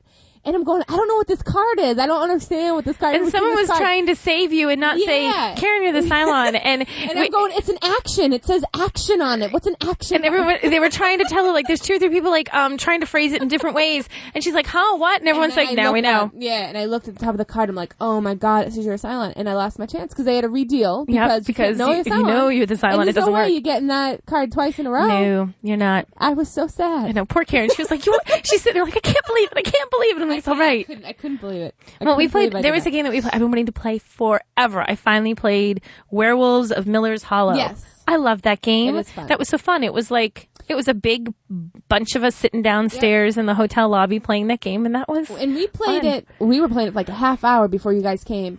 It is a game where you literally just sit anywhere and do it, and it makes me laugh that everybody loves it because it's so fun and easy and just silly. It reminds me of 7-Up when you're a kid. Did I remember remember that. Oh, when you have to have your head down and people put your thumb. With a thumb. My gosh. But with a werewolf story, because that's what it is. You're trying to pick who is got it? picked Yeah, and I who did forgot whatever. about that I think it's a game. werewolf version of 7-Up. But it just makes, because even when we did at the Halloween party, people just loved it, and it's the fun. most simple. It is game. a ridiculously simple game, and It's it was like a so little much fun. kids game almost. Yeah, we had a really good time with that one. Yep, and I played Battlestar again, and I liked it. Then later that night, I had a couple drinks. Yes, she did. And I played Cutthroat Cavern. I don't think I like it anymore. Why? Because you had a few like drinks and you No, lost? It's Or the last 2 times I played. If it's more than 3 people, how many people were playing when you played? We played like 5, I think, and I played one night with like 6. And have you played it? Mm-mm. Oh, nope, I have not played that yet. When there's too many people, it becomes too frustrating because you can't do anything. Like, you can't try and change the situation. You can't try to do any of those things because there's too many people. There's too many people to get their turn before To get you do everybody anything. through. And it's too frustrating for me at that point. I think at 3 people, maybe even 4 people, okay. Above that, it's too frustrating for me. So that's it. You've written it off. I've written it off. 3 or 4 I'll play, but I'm not as excited as I was. Okay. So that. She has her limits, and she didn't do this clip. I thought this clip was funny, and Russ couldn't get together fast enough to play the clip. But one other thing that Karen got to notice at the convention, which I've talked about, and you're all gamers, so everybody knows this is so true. Okay, but we're trying to. It's all in good fun. It's all in good fun, but like our husbands are gamers, we would like to clarify. Although they do not necessarily have this issue. We walk into this huge room, and they're playing this big, ginormous 40K thing, and there's like, I think it was 40K, and there's like just tables and tables and tables of men. And as we go to walk in the room, I said to Karen, "You are in for some serious gamer stench." And she looked at me like, "Yeah, right, Nicole, whatever." And she walked in and was like, "Oh my God," and turned around and walked back out. She thought I was like making it up. I'm like, no. So we've decided that we really, in a plea to gamers everywhere, if you want your significant others or the girls that are there to play with you, get some deodorant. Yeah. What is it with that? Although we did notice, now I have to give our props. I wrote this down. Video game room. We had to give our props. Now the video game room was really small. They had some totally different than totally the rest different. Of the convention. You walk into the and it was also this very hip trendy room. Like everyone was in there was different people, like a hip trendy kind of vibe going on. And you know what it smelled like? Just a regular old hotel room. Yeah. It didn't smell like gamer stench, but I don't know what that 40K room. I think it was 40K. I might have the wrong game. We were playing a couple different miniatures games, but geez Louise. And I want someone to create for me. I've come up with a perfect solution, but nobody can create it. I want those security things that you walk through to metal detectors at the airports, but if you walk through it and it just goes when you walk in, and it spritzes you with deodorant, so that anybody that like forgot that that's a necessity takes care of it right off the bat. I didn't notice it. I only noticed it when it was an enclosed room like that. Well, yeah, you had there were a lot of men in there playing games all day, and it was hot. It was the hotel had you were either very hot or very cold, and that was a toasty room in the hotel. But it was odd. I thought it was interesting about the video game room that it was totally different people. The dynamic was different. The way because video games are cool. Yeah. They're cooler. You don't get the same stigma with a video game that you get. With a video game, you're like, yeah, you're a gamer. In fact, there's this little thing that Russ downloads all the time called The Guild. It's a little I've heard of that. Yeah, they actually were talking about just that right now. The last episode of The Guild, after we had just talked about it, you and I, happening at TempleCon, the difference between them. I was watching The Guild, and there's a scene where she's like, "Oh, I'm a gamer," and this other chick's like, "Yeah, I'm a gamer too," and she's a computer gamer. She likes to play, I don't know what she plays, Xbox or whatever. Yep. And she's like, and the girl says, "Oh, she plays WoW, and she's like, oh, well, you're not quite the kind of gamer I thought," and kind of like blows her off. And she's like, "What? I've been dissed by another gamer because I'm not cool enough for that gamer." Yeah. So it was kind of funny. So what are your final thoughts on the convention, I guess? It was fun. I mean, I'd been to cons before, so it was fun, and I knew what to expect a little bit. But it was a lot of fun. It was a great group of people. It was a great con. I think we're definitely planning at this point to go again next year and see what there is to see, and hopefully have a lot of people turn out for that. And it was fun. I had a good time. I had a blast. Embarrassingly if that's a word, been looking up other conventions. Yeah, she did. She even asked one of the guys, she's like, "Hey, is there any way to find out other conventions?" She was asking me, I'm like, wow. And there's one coming up, and I don't think anyone's really going to it, and I was kind of disappointed. Where is that one? It's a board game convention. Where? It's like all board games in Mansfield. It's TotalCon in Mansfield, Mass. Total Confusion? Like 2 weeks. Yes. Russ has been to Total Confusion. Yeah, I know. And I just think we have too much. Yeah. We have too much on our plate, That's limited number of conventions, so many cons, so little time. So, but to some other ones we looked up. So and Greg looked at me and was like, all right, confession is I was sort of like, well, do you just want to go like with me? Oh my God. This is the girl that right now, if you're on our Google chat, it says, I'm not a gamer. But then I put a smiley face because I felt bad. Yeah, it should say, I am a closet gamer. I'm a board gamer. You're a closet gamer. You won't come out of the closet. Well, that's what he said to me. He goes, we can go. He goes, but we're not going to know anybody we're playing with, and I don't really like to do that, so. So that's the scoop. Karen only plays game with you if she knows you or can be introduced to you by somebody she knows. And trust, you can't be a random guy off the street. She won't play a game with you. If you were a fan, I would. If they were like, we're fans, but I don't. So that makes that crosses the don't know them threshold. If they said they heard us on the show, then you're like, okay. Just to show up and be like, do you want to play a game? I can't do that. That crosses the line. By this time next year, I'm making a prediction right now. She'll be at TempleCon with whatever game of the moment is her favorite, and the first guy that has that game, she's like, play this. Somebody play this with me. She's going to round up a crew of 10 people. They're going to be playing a game with complete strangers. So that's our review at TempleCon. Yes, we had and so that was it. That's what we have for you this week, guys. Yeah. So, happy Valentine's Day. I don't even know if this will come out before that or after that. Probably after. Yeah, probably after. And I will, so check out the website probably when this airs. I should be all done and have it set up with the pictures on it. And that will be it. And we will be back next time. Take care. All right, bye-bye. Bye.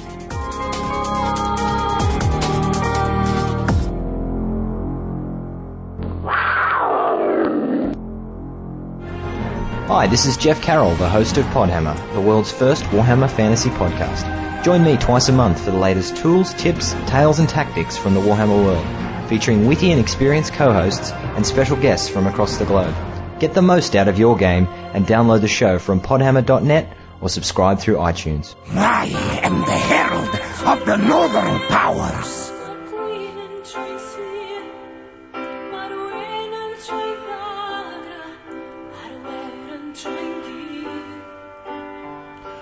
Ond os rwy ti rywle grando ar fy nghan pam ma chware'n troi'n chwerw wrth chware fo tan. Oh, thank you, Carol Parry-Jones. What a lovely Welsh song. And what a lovely day it is to be Welsh. Oh, yes. You see, we have just beaten England at rugby for the third time in a row. Ha ha! It doesn't get any better than this, does it? Oh no! Every year they come over here, and every year they leave with their tails between their legs as we show them how to play God's game the only way it was meant. Go home, my friends. Go home and play Tiddlywinks, because that's what you're probably better at. Ha ha ha ha! To be born Welsh is to win first place in the lottery of life, and that is proof. Ha ha!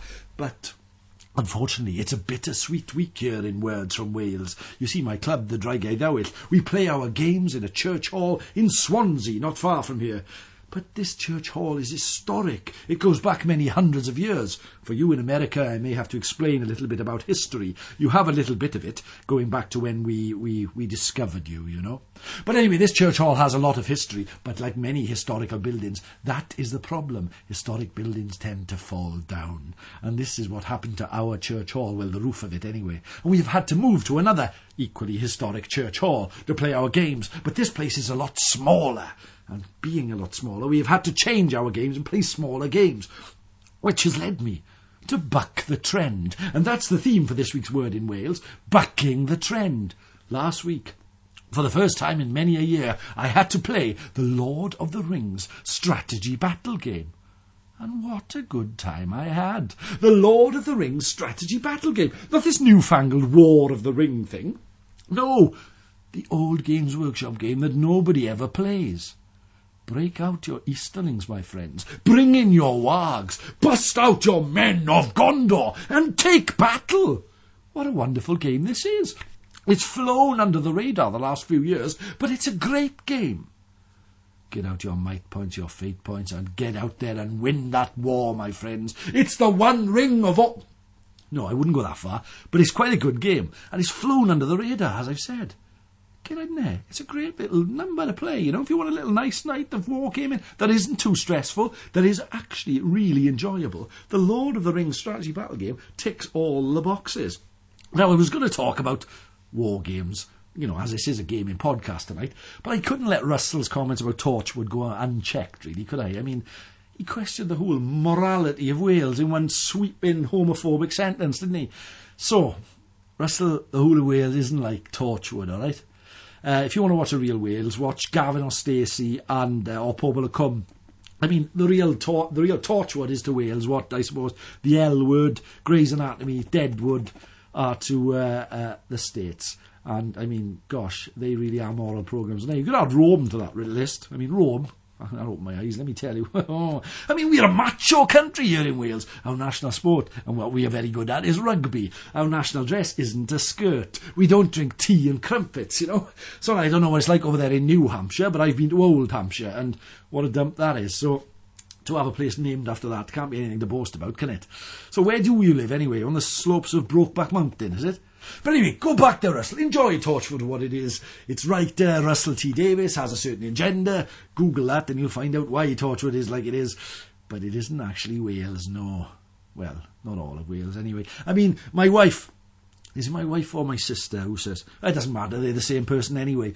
Live life on the straight and narrow. And that's what we do in Wales. We are a religious people, a joyous people, and we stick to that. So there you go anyway, my friend Russell. Go back and enjoy. Ha ha ha. Now, just one more thing. Oh, just one more thing. Just one more thing. Now, my wife, she likes plants. Oh, don't you just love that? Columbo, yeah, just one more thing, yeah. My wife, she likes plants. My wife don't like plants, no, she likes loose sex and necrophilia. But anyway, what I'd like to tell you all is that it's now official. In November of this year, I will be back in the States. I will be back in San Antonio, Texas, with my good friend Justin Allen Plimmer, playing in the Warhammer GT at San Antonio, at the Alamo. Yeah. So, in November, if any of you Words from Wales listeners want to get a little challenge game in there on a Friday night, want to get a couple of beers in with the Welsh boys, you come and join in, buddies. Email me at owenstaten@aol.com. There, get it in there. Get that game in there, boys. I can't wait to see you. Oh, anyway, sorry we're a little bit flustered, but I mean, Russell wound me up with those comments about Wales. He really did. I mean, it's not like that at all over here, is it? And now, just because of what he said, I've lost my play-out music, which is really annoying because I had it all prepared for you and everything. So I'll just have to play the next thing that's on my stereo. So anyway, until next time, my friends, play the Lord of the Rings battle game. Enjoy Torchwood. Laugh at English people. They are no good at rugby. And here in Wales, we will enjoy ourselves. Until then, ta-ra, ffrindiau, no star.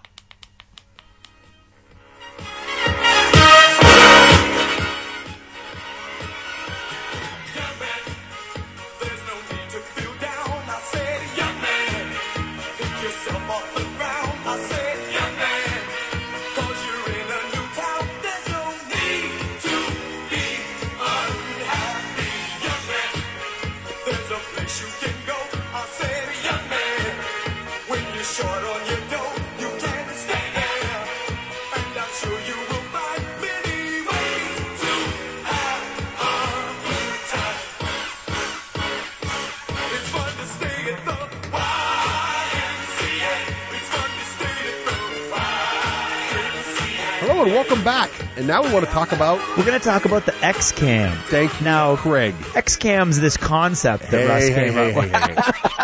Easy there. What? Geek. What? What? I don't know what you're talking about.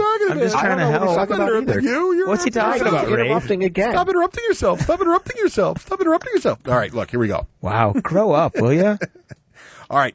So we're going to talk about the XCam, which is this campaign concept that we dreamed up, thought up. Oh, yeah. You just keep going there, hero. So let me give you the concepts of this thing. So there are really... All that XCam is just another way to organize play your favorite games. Wait. Yeah. You're being too humble. You are. What? The XCam is a brilliant way I think it to is. finally make a campaign work. Period. Without a and lot. Russ pretty much created it himself. Yep. Craig has definitely added on with the campaigns he's run, and I can't even run one without help. Okay. Well, let's talk about some brutal, painful honesty. So, well, thank you very much. So, what the idea is that there's basically two very common ways people play their games in an organized manner prior to the XCam idea. One of them is the classic campaign, and the campaign is usually something that's got a really cool story. Sometimes there's campaign rules in your favorite game book, or you make them up yourself. It's got a great story. Sometimes it's map-based. Right. You can watch your forces grow and change. There's attrition. There's little armies to move around. And the results of each battle somehow yield some kind of strategic impact to later in the event. Exactly. But there's some weaknesses, right, to the campaign system. First of all, the maps mean, if you have them, that certain players have to play other certain players in a certain order. And if those games don't happen in time, the whole thing grinds to a halt while you wait for the right guys to play each other. And somebody has to update the map constantly. And someone's got to update the map. Right. The attrition or experience systems in these campaigns, like in Necromunda, for example, can be brutal. Sometimes attrition can be so bad that you can't play anymore because your army's dead. Or in like games like Necromunda and Mordheim, your gangs can get so powerful that they're It's just unbeatable, not worth and it. it's not worth playing anymore. So It's they not kind of, worth, they right. kind of There's break no- over time, right? There's no worth finishing the campaign, you mean? Right. And yes. So that those things happen both. So the battles aren't always balanced. So Which is not that's not a good or a bad. I mean, It's you just can the have way it is. It can be fun when the battles aren't always balanced. But they're not always a controlled out of balance either, right? That's- They're sometimes yes, wacky. yes. And losses, when you lose one of these games in the campaign, usually it's all bad. And you might as well not have played. You gain You'd been nothing better from off a if you loss. hadn't played, right? Yep. Now, the other format a lot of people play in, so that's the campaign. Great story, cool fluff, maps, but there's some weaknesses. Experience, A lot of record keeping. Right. Now, the other side is the league. Now, the league is, imagine if you've never played in a game league before, imagine a bowling league for gaming. So the great thing about a league is you can play anyone anytime. I can walk into a store or my local gaming area and say, "Hey, Craig, want to play now?" And then he says, "Yeah," No. and I play him. Or Rafe, I can play you. It doesn't get held up by missing players. If Craig doesn't make it one week, doesn't matter. He just doesn't get a game and I can play somebody else. It's kind of fun and competitive because you can keep track of your wins and losses or other points for scoring different things. Like the War Machine League has the cool thing where you can keep track of how many particular kinds of units you've killed. And the battles are always even. because Always balanced. Your forces are either locked in or at a certain point value, so it's always a fair game. So even if you lost 10 games in a row, you've got just as good a chance of winning your next game against the person, which is nice. But, of course, there's some weaknesses to the league format. You have little or no story. None. Right? Usually none. The results of each game have no impact on a later game. Each except for your game ranking. is individual. It's independent of everything going on around you. The plus that it's competitive is also a minus because some people get very competitive in leagues. Some people, ultra competitive. it can end friendships sometimes. It can sometimes.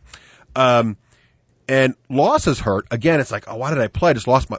Some leagues are based on win-loss ratio. Yep. We changed that a long time ago because when you do that, it's like you lose a game and you actually hurt yourself. A certain type of person will just stop playing once they get Once ahead. they get to 100% win-loss ratio or 90 or 80, they'll stop. Bottom feeding. You're right, exactly. Yep. Bottom feeding also, Rafe, good point. And you What's don't get... bottom feeding for our board game listeners? Oh, yes. What is bottom feeding, Rafe? Go. Oh, yeah. Bottom feeding would be when the best players of the league won't play each other, thus keeping their pole position. Win-loss if you would. ratio high, right. Yep. And then they pick on the smaller or newbies to get wins. Right. And then we used to have divisions in our league to prevent that. Yeah. It's like the NFL. Those are the good old days when there were like 40 or 50 players. people. Right. I'm sure the Chicago guys at Adeptus Windy City I have bet those they do. things going on. But then the one last thing though is about the league is you have all these great campaign rules and all your various rule books about experience and jack bonding and your 40K squads get better and you can never use them because you're playing in leagues which are nice and balanced and fair, but you can never use all these fluffy things. So a while ago, actually when Pirates first came out, I started thinking about how is there a way to get the flexibility of a league and still some of the fluff and fun of the campaign. And bring them together in sort of a format that can be kind of competitive, but really it's just it's an excuse to play games, but you can bring in some of those other fun rules.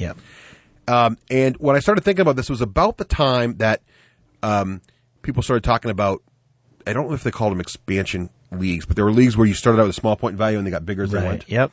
And so the idea of expansion campaign came along. Yep. Where the idea because I like the idea of the growing leagues where you could start out with small point values and work your way up so guys could intro. Yep. And so I was trying to think of a way, how can you have a campaign that does that where you can start with a small army and build your way up? And so we came up with the name XCAM. Who came up with that? Do you remember? Because you went online and asked us all. I can't remember. The name was Pete. It was Pete. It was Pete. Wow. I was trying to think of cool, and also I don't think he's ever played in one. No, he hasn't. But like the Xbox was hot, and Xbox Live, and there's something else X was out, and it was like XCAM. I think the X games are playing too. It's like one of those days we have an X in there somewhere. So Pete came up with XCAM. Expansion campaign. But most people didn't remember that. But it's XCAM. See, I like the X, thinking of it like an algebra X. That works too. Whatever floats your boat. boat. Variable. If you really like math. Well, Rafe's also the guy that thinks role-playing games are ROLL. That's true. So whatever gets you through there. It takes all kinds. That's right. So basically, and here's the basics of it, then we'll get into how it works. You can play anyone, anytime. It's the flexibility of the league. Yep. But your forces can grow and change over time, but your growth and changing over time is equal. So in other words, I'll never, if I'm at stage 2, well, we'll get into that a little later, but basically they stay equal. But your results of your games have strategic impact. They absolutely do. Things that happen later will be important. Yep. A loose story can be, it's not as story rich as a real true campaign, but there can be a loose story around it. You can come up with some really cool fluff about it. And losses also help. Right. They're not as good as a win, but they're not worth nothing. But just in real life, just like in real life, if you lose a battle, you've still learned something. You've still learned something about your enemy and better ways to play. And that I call that the Rafe rule. The Rafe rule. I really do. Yep. Because before War Machine and Hordes, I used to just lose all the time. And I think when you were creating this is what I tell myself anyway, that you were like, well, how am I going to get Rafe to play? I mean, if he just gets his butt kicked, he's going to be out of the campaign in turn 4. What fun is that? So you threw the losers a bone. Well, that's true. It wasn't just you, but yeah, that is true. One of the things I wanted to make sure was I get frustrated when you lose, and I wanted to make sure you could advance. Yeah. Even if you keep losing, you could advance farther in the campaign. Right. And so unless you got some kind of benefit for losing, that wouldn't work. And we'll get to Which more is about how that actually works. key, because I don't join these things to win. I join these things to be in the have story. fun and have the experience. So part of the fun is just seeing all the stuff and watching your army grow. And once you see the basics of this thing, and we're going to post some of our XCAM rules since we come up with, right, Craig? Yeah. Well, the Uncharted Seas are already on my website. So the Uncharted Seas is on Craig's. I'll throw up some of my old ones. I've got one for War Machine. I've got an old one for the Pirates. Babylon the Spanish 5 Main. was the beautiful. Babylon 5 one was where it really came into its own. That's when it really became popular in our group. And I'm also working on one for Battlelore now, and I'm sure Craig's working on one for 40K. Yep. And Ray's talking about doing a Flames of War. So we'll have a bunch of little medleys, but it's really easy to tweak them for any game. Once you've seen one, it's like, oh, I know how I do this. Once you've got the concept down, it fits anything, and it's just it's really simple. Beautiful. It's elegant. It's not, well, thank you, but it's really just a very simple system that you'd be like, oh, I could have thought of that, and you probably could have. So let's talk about how it works so you can try it out. Basic premise of this thing is that you're going to take actions, okay? And all an action is the goal of the action is to conquer some land or sea or sky or whatever. So think of an action as that what your army's going to do or your general's going to do to try to better his position in the world. And this is kind of off map, if you would. Yes. There is no map. There is no map. No, I know, but it's not an action in your game. It's right. It's kind of like Descent, where there's the overload board over here. So think about there's a meta game going on here outside the actual battle. Yeah. The other reason I wanted this is because a good shout out to an old friend of mine, Task, from the DACA forums. Task used to always be concerned about 40K leagues because there was no strategic element to the game. What does he mean by that? Part of strategy in warfare is picking where you're going to fight. Try to get a strategic advantage on your opponent. And 40K is a tactical game, but it doesn't have that part in it. And most war games don't. You get on the table, you fight, and there's the tactics of it. Despite Games Workshop's across the board misuse of the word strategy. Right. So that's another thing we wanted to have here. So there's this meta game that's going to have some of the strategic elements in it. And then you play your games as part of that. Kind of like in the campaign where you move your little pins around the map and then you play the game to find out who wins. Right. So the action is really just the type of game you're going to play with your favorite game system.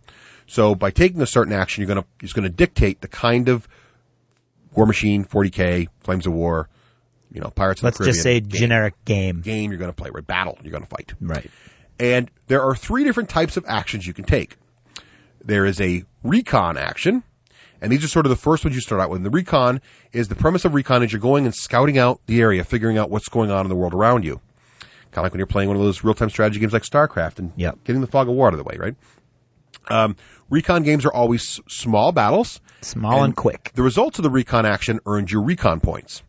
And you're going to earn recon points whether you win or lose in your battle. Right. But you'll get more if you won. Exactly. That's all. So, but you're still going to get some, which is going to give you farther along. So even if you lose your first few games, you're going to end up with enough recon points to do something with. Right. So the recon points are the fluff of your army, of your side, your general, learning more about his position in the world and what the enemy's got in their armies. Think about it that way. Once you've got enough recon points, you can then spend them to take a strategic action. So no recon points, no strategic action. Once you've got enough recon points, you kind of know, so the background fluff of this is you now know where the enemy castle is. Right. Or you know where the important fords and rivers you need to control are. Yeah. Or you've learned that kind of stuff. Or you learn where you can hit the enemy. Where the jump gate is. Jack is, or you go get his main force. So you can take recon points to spend them on a strategic action. Now this is where in a recon action, there's no real attacker defender. No. It's win or loser, but at the outset, you're both even. Technically, someone's challenging somebody else, but it doesn't really matter who's doing the challenge. Whereas in the strategic, you have to spend the recon points to challenge. So I might have finally earned 10 recon points. And let's say in this particular campaign, it costs 10 recon points to take a strategic action. So I played a few recon games, usually very small point values, so they play kind of fast. Yep. And then you say, okay, Craig, I'm going to challenge you. And you're like, I only got 5 strategic points. Doesn't matter. I'm challenging you. Right. I'm spending my 10 strategic points. It costs you nothing. Yep. And we're going to play. When we play the game, Craig is going to earn some recon points and some strategic points. Right. But not as many as I will earn. You're going to earn all victorious. strategic points if you win. If I win, I'll earn a lot of strategic points. Yep. And I want strategic points because once I've earned enough, so the recon is learning, you get in a position. Yep. Strategic points are getting yourself in a better position than your opponents. Yep. So now you capture those fords or whatever on the map visually you think is happening. There's no map, but in your imagination, you've got those jump gates. You're in a control, better position. Right. You've got a better mining facility to support your troops, whatever. Now you're ready to go for control points. And the control points are the key to victory. And you spend strategic points to engage in a control battle. Right. Control battles are usually going to be the grandiose games. The biggest games that you're going to play. Bigger point values. Maybe they're, 1,000 points of War Machine or 750 with 2 casters or epic war casters. Or at 40K, they're 2,000 points. Right. Or maybe even it's an Armageddon battle if you want to get really Right, fancy, yeah. right? Or if it's Battle Lore, which I'm working on now, it could be the epic game where you play 6 players or whatever. So it's a really large scale game. Again, there's one attacker and he's spending a lot of his strategic points to get that control battle in. The defender's going to get a lot of strategic points no matter what. 'Cause he's doing a really key defense. But if the attacker wins, he gets a control point. And what's a control point, Russ? What's that do for you? Well, the control points are the game. They're essentially the key to victory. You don't spend them on anything. You just accrue them. And usually there's some number you have to get depending on how long you want the campaign to run, maybe 3 or 4 or 5. It's a very low number. Yep. Once you get those, you win. That means you've won 3, 4, or 5 major games. Right. So you've won 3, 4, 5 major victories. You've captured the 3, 4, 5 major castles. You've conquered those major planets. Whatever. If it's Battlefield Gothic, whatever you're playing, that's what you've achieved that victory. And now you've won. Yep. Right. So that's really the crux of how it works. Yep. And I don't know about you guys, but it seems fluffy to me. Like I can picture when I'm in a strategic battle, I can picture like as if it were a map-based campaign, and there's the 2 boundary line war, and then you lose, and you feel like you got pushed back. Well, you can totally sense the theoretical map behind your campaign. Yeah. Right. There's no map. You're not worried about a map. You're not looking at pins. You're not looking at attacking the person adjacent to you. But just because of the way that the game is laid out, you can totally, if you're open to that sort of fluff storyline, you can really, really feel, just like you're saying, Rafe, you can feel that map behind the rules. Like, Right. And even though it's tracked usually on an Excel spreadsheet with a column for, here's Rafe on the spreadsheet, and he's got a column for recon points and a column for strategic points and a column for control points, you can see, well, the guy with more recon points really knows the land better. Right. And what's also interesting is you have to go back to the well. In other words, if you've to spend a lot of strategic points and not done well, you may have to go back to recon. Yep. Which represents maybe you thought you had learned the lay of the land, but you lost a couple of big victories. You got to rethink where you're going to attack next. Or you were defeated so badly in a strategic action that you had to retreat to a new area, and now you've got to feel your way back into the mainstream. So what makes what can really make the levels feel as Rafe's describing too is when you're creating the XCAM for your particular game system, what you want to do is, what I've done in the past is made mission tables for the different kinds of action types and make sure the missions match the action you're doing. Yeah. So for example, I know Flames of War has I think it had half a recon book on recon, right? Yeah. So you could take those missions and put them in the recon section and you play the recon games. Yep. Light, small games, you're going to really feel like you're doing recon. When you're doing strategic missions, maybe it's a more traditional game of Flames of War, and then you pick the more big battles. Yep. And 40K, it's the same way. There's battles that are more recon based, get cross enemy lines, things like that. Yep. And then you can pick other missions that are different. Same with War Machine and Hordes. You try to pick the missions and the point values that makes you feel like it's a small light skirmish as opposed to the big massive So battle. you have to come up with a list of missions for each table. That'll theme out your thing, right? Yeah. So we went through how to challenge opponents and how you do the missions. And again, the scenario tables for each of those is important, and getting those right is important. And And that's just really part of the fun fluff, though. It's easy to figure out what goes where. And that's where you can also get your unbalanced games in. Right. Like some of those recon missions, for instance, off the top of my head in Babylon 5 and through that into the Uncharted Seas one that I updated would be like a convoy raid. Right. Where you have, let's say, 500 points and some civilian ships. I only have 200 points, but my goal is to get in there, kill your civilian ships, and escape. It's not, we meet in a grand battle and I try to sink you and you try to sink me. Or like, there's one where you have one particular ship in your fleet and I need to get somebody close enough to it to look at it. Right. And as soon as I look at it, I can try to get off while you're trying to kill the ships that are looking at it. Right. So I mean, those missions are where you really get that fluffy kind of feel. Ratio if you lose. If you get a lot of recon points, you get a lot of recon points. Exactly. And usually in the point system, when you earn recon points, it's some multiplier against the victory points you earn from the mission. Yeah. So you can make that work. And most of our XCAM formats that we've come up with, each one of them has at least one 4-player game. So you can have those in there. Because in a conventional league or even a conventional campaign, multiplayer games sometimes break the system. Right. Right. How you do the win-loss ratio when 4 guys play in a league. Yeah. But as Craig points out, usually we try to come up with a multiplayer version at each of the different tactical levels. Yeah. So there's a recon multiplayer, a strategic multiplayer, and a control multiplayer. Maybe maybe not control. I don't think control. But at recon, and you can do it strategic too if you want. Yep. And that would be great because you can like a 4-player War Machine game. It works. Everybody just gets the recon points for whatever they kill, or whatever, and you can work it in. And then we throw an objective in there too. If you capture that, you get 5 more recon points, whatever. You can get very simple, like the recon rules are simply, if you win the game, you get this many plus victory points. You can make it more complex with custom designing each mission, and in the mission can explain the recon points you get. If you want to get really deep, and it's up to you, the designer of your particular flavor of XCAM, how fancy you want to get. Now, it's also fun, in addition to be able to get in multiplayer games, which are a little unusual, you can also throw in other fun rules that can give people bonuses for doing fun things that aren't necessarily directly game-related, but still not break the system. For example, we used to have in a lot of our leagues some kind of painting bonus, where you get some kind of percentage on your win-loss ratio or some kind of bonus if you finished all your models by the end of the league. I'm always a big fan of that. That's like when I like that too. Other things. And when you get in the XCAM too, all you do is throw in a rule that we've had one in, I think, in several of them where there's painting involved in the games, which basically says you get bonus recon points per game, regardless of the level, if you are painted. And I think one of them had a tier where if you were 3/4 painted, you got this many, and you got more if you were more painted, that kind of thing. And what I love about that is, again, like with our group, we have a mix of players that are real strategic players, and they love to just kick butt and take names. We have those of us that are painters. So it lets those of us that are painters say, hey, we can still compete. Right. And it's part of the fun. And the other thing, too, and this goes back to my point for another fun rule that Task used to make all the time with battlefield selection. We came up in the War Machine campaign, and this works in any of them, where we work great in the Flames of War one, too, is players like to be able to have influence over where they fight. And what we came up with this idea was you can spend strategic points, essentially, to influence the battlefield layout. Right. So what we did, one of them was you secretly wrote down on a piece of paper how many strategic points you're bidding. Yeah. So, and I couldn't bid more than I actually have. Like I would bid 5 and Craig might bid 3. Right. And then we compare our number.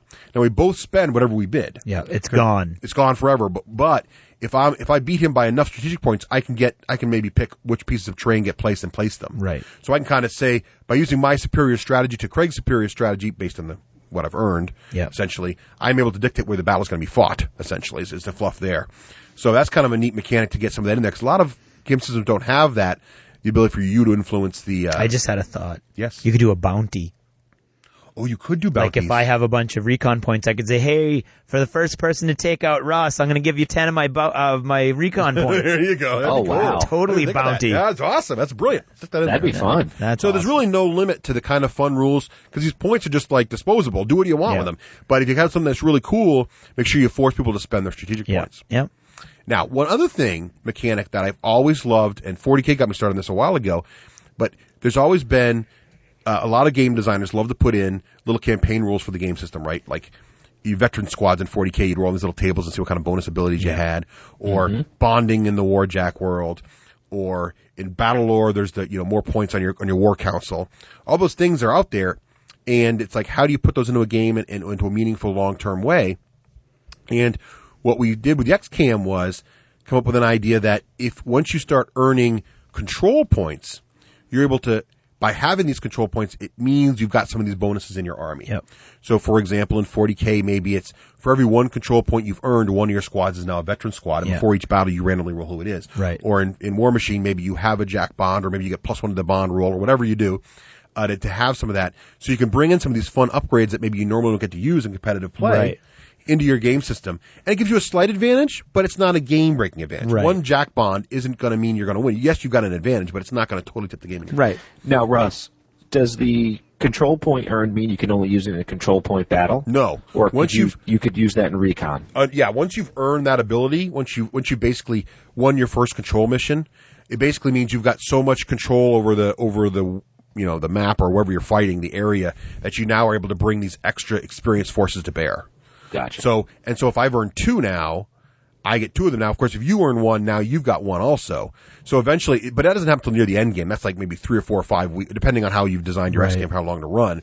That's more end game type stuff, but it brings some of that in there, which is kind of fun. Yeah. And I mean, just to wrap it all up a little bit, Russ started this with the very first one that he wrote, and then we've continued it with each iteration. Each set of XCAM rules that we do starts with a little paragraph that sort of sets it up fluff-wise. And for instance, the Uncharted Seas one is like, uh-oh, here comes the Admiral. And the Admiral's standing in front of you saying, well, welcome to the new waters, Captain. Here's the deal. I can only spare you a couple ships right now, but as you prove yourself, you're going to be able to get a larger and larger force, and eventually, maybe you can carve your fate out of the bloody water of the Uncharted Seas. And so what you're doing is building your prestige, you're going up in your rank, your responsibilities are higher, your forces are stronger, and eventually you're a general or an admiral in charge of this vast force that you could only dream of when you were only playing recon points. And it's all handled through the simple mechanic, though, that when you have no recon points, you can only play recon missions, which are lower point value. Exactly. And then as you get higher and play strategic missions, the point values are higher, so now you're playing with bigger fleets. And then when you got control points, I think for Uncharted Seas, we came up with that you get bonus cards or something, or you have an extra card in your hand or something? Yeah, we were looking at extra cards or, And it doesn't matter, am I right, if you can decide how many recon points it takes to play a strategic battle. It's not a game balance breaker. It just depends on how long you want it to go. It's how long you want it to run. Yep. I had a little formula I figured out a while ago. Season to taste. Yeah. It depends on, it's going to depend on the length of the game, too. Like, if you have a game that plays really fast, like when I originally wrote this, it was for Pirates of the Spanish Main, which plays really fast. You might want to increase the point values up higher per level because people can play 4 or 5 games in quickly. Yeah. If you have games that run really much longer, like 40K and things, and it's one evening per game or maybe 2 games per evening most, then you'll want to make the point value smaller if you want your lead to get done in a reasonable amount of time. Yep. But again, it depends what your group wants to do. If you play a lot of time and you want it to run for a long time, go for it. It's endlessly variable. But there is a little bit, what you want to make sure can happen, I think we ran in this one of the early ones, is that when you get near the end, and people are pretty much way in the lead, or not way in the lead, but they're pretty much getting ready to wrap it up, you want to make sure you design your points that it can wrap up pretty quickly so you can start a new one. Yeah. Because you don't want it to be at the point where one guy's just way in the lead and no one feels they can catch him. It doesn't happen very often in the XCAM, but it theoretically could happen. So you just want to make sure it buttons up at the end.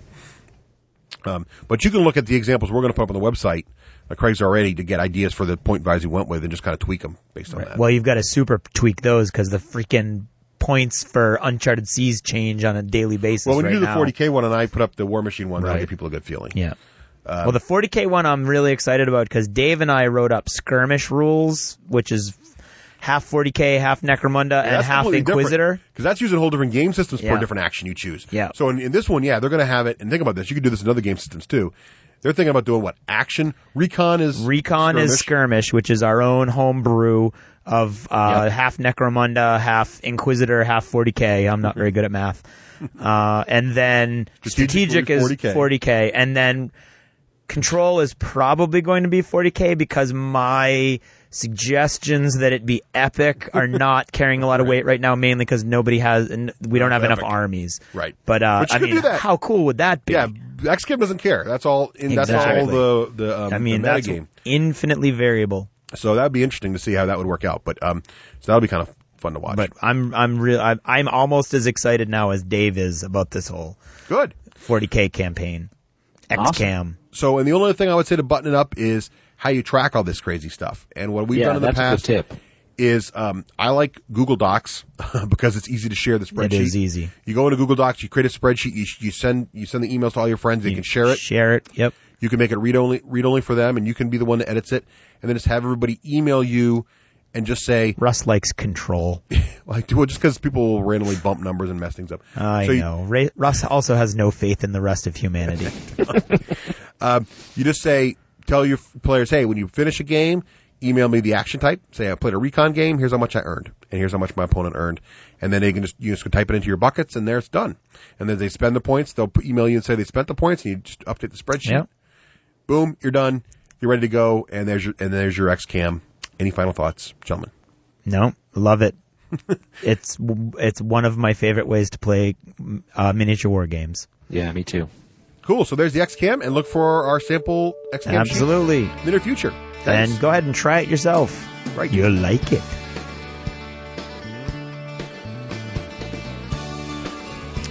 This episode of Did You Ever Notice is sponsored by Grumpy Gamers the world over. Shine on, you crazy diamonds. Shine on. Did you ever notice that in any internet forum, gamers the world over are completely incapable of staying on topic? I'm not talking about a random and occasional flip to how's the weather, or what did you guys do this weekend, but a full-scale, red alert, DEFCON 1 hostile takeover thread hijacking. Deny this reality? Then why do we even have the term thread hijacking? Because it happens all the time, that's why. I mean, now, with the movement to Gmail and its threading technology for all your back-and-forth email conversations, it even happens there. Our email is getting hijacked. If this was an airport, we'd be shut down and surrounded by National Guard. Now, why do you think? Are we constantly suffering this indignity, or forcing it upon others? As usual, I have a few theories I've put together. Let's get the most obvious ones out of the way first, so that we can go to the more interesting ones in a bit. Firstly, there's the well-known stereotype that gamers are notoriously low on basic social graces. You've got your hammerheads, your lack of hygiene, you've got the close talkers, the spider trap conversationalists, the rude, the crude, and the downright clueless. Any of these behaviors can translate into an electronic medium, and many of them could cause a sudden and catastrophic thread derailment.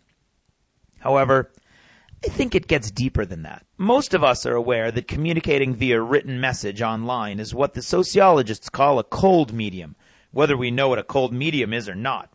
See, a cold medium is a medium that allows for unintended subtext or misunderstanding to be interjected very easily if the writer is not exhibiting constant vigilance. How many of us thought we were being funny only to find ourselves in a huge fight with a friend because they didn't get the subtle wit behind our post? Next is what psychologists call the psychology of the mask. The power of anonymity is a strange power indeed. It's actually always fascinated me, even before there was such a thing as email or texting. See, the power of anonymity is what makes mobs so dangerous. How normal, sane people can end up looting electronic stores because they can't afford food for their families. If you're part of a group, there's a sudden lowering of inhibitions because you won't be signaled out for consequences. One famous experiment a few decades ago illustrated this fantastically. Students were hired for what they thought was an experiment on how pain might intensify psychic phenomena. Anyone who's seen Ghostbusters has seen that scene right at the beginning. Same thing, only serious. The students were told they were just going to have to push a button that shocked the real subject of the test, and to regulate the shock so that it got progressively worse each time the subject gave a wrong answer. Some of these student assistants were in the same room with the subjects, and some were in separate rooms watching through a one-way mirror. Know what the psychiatrists found out?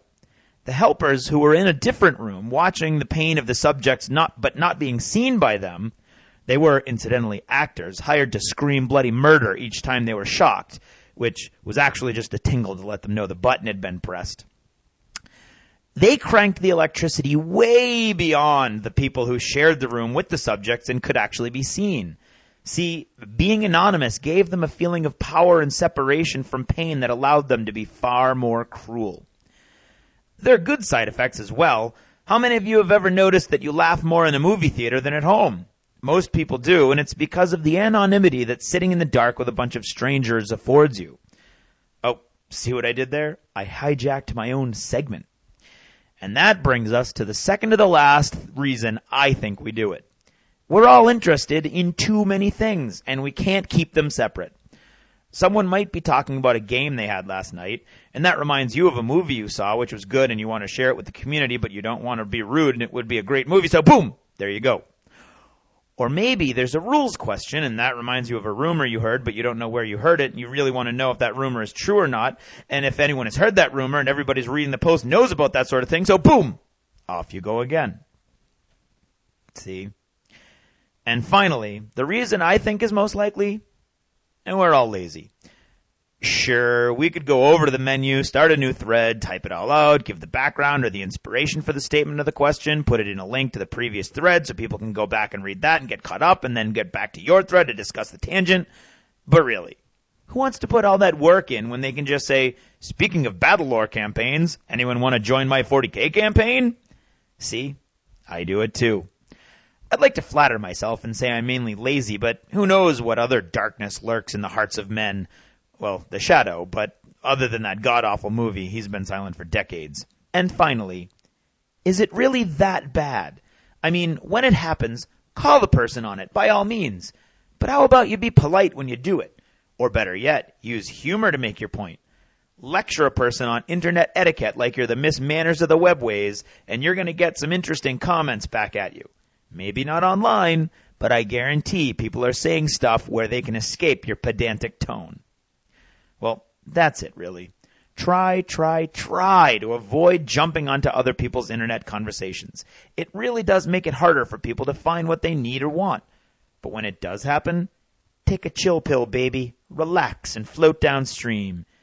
Because let he who is without internet sin cast the first virtual stone. And if it bothers you that much, my friend, then you are clearly not that netizen. Thanks for listening, and good night.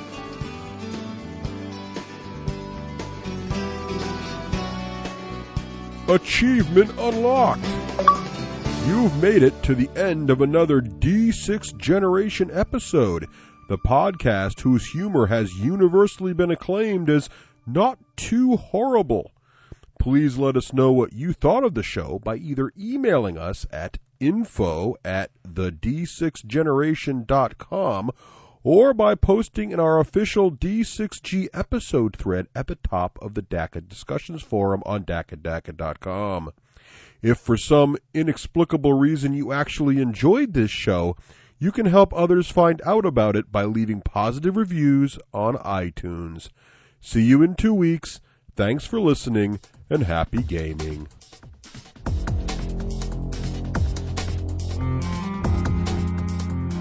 The theme from When Wives Attack comes from the soundtrack of The Last Night on Earth, the zombie game, courtesy of Flying Frog Productions, and is a composition of Mary Beth Magalanes.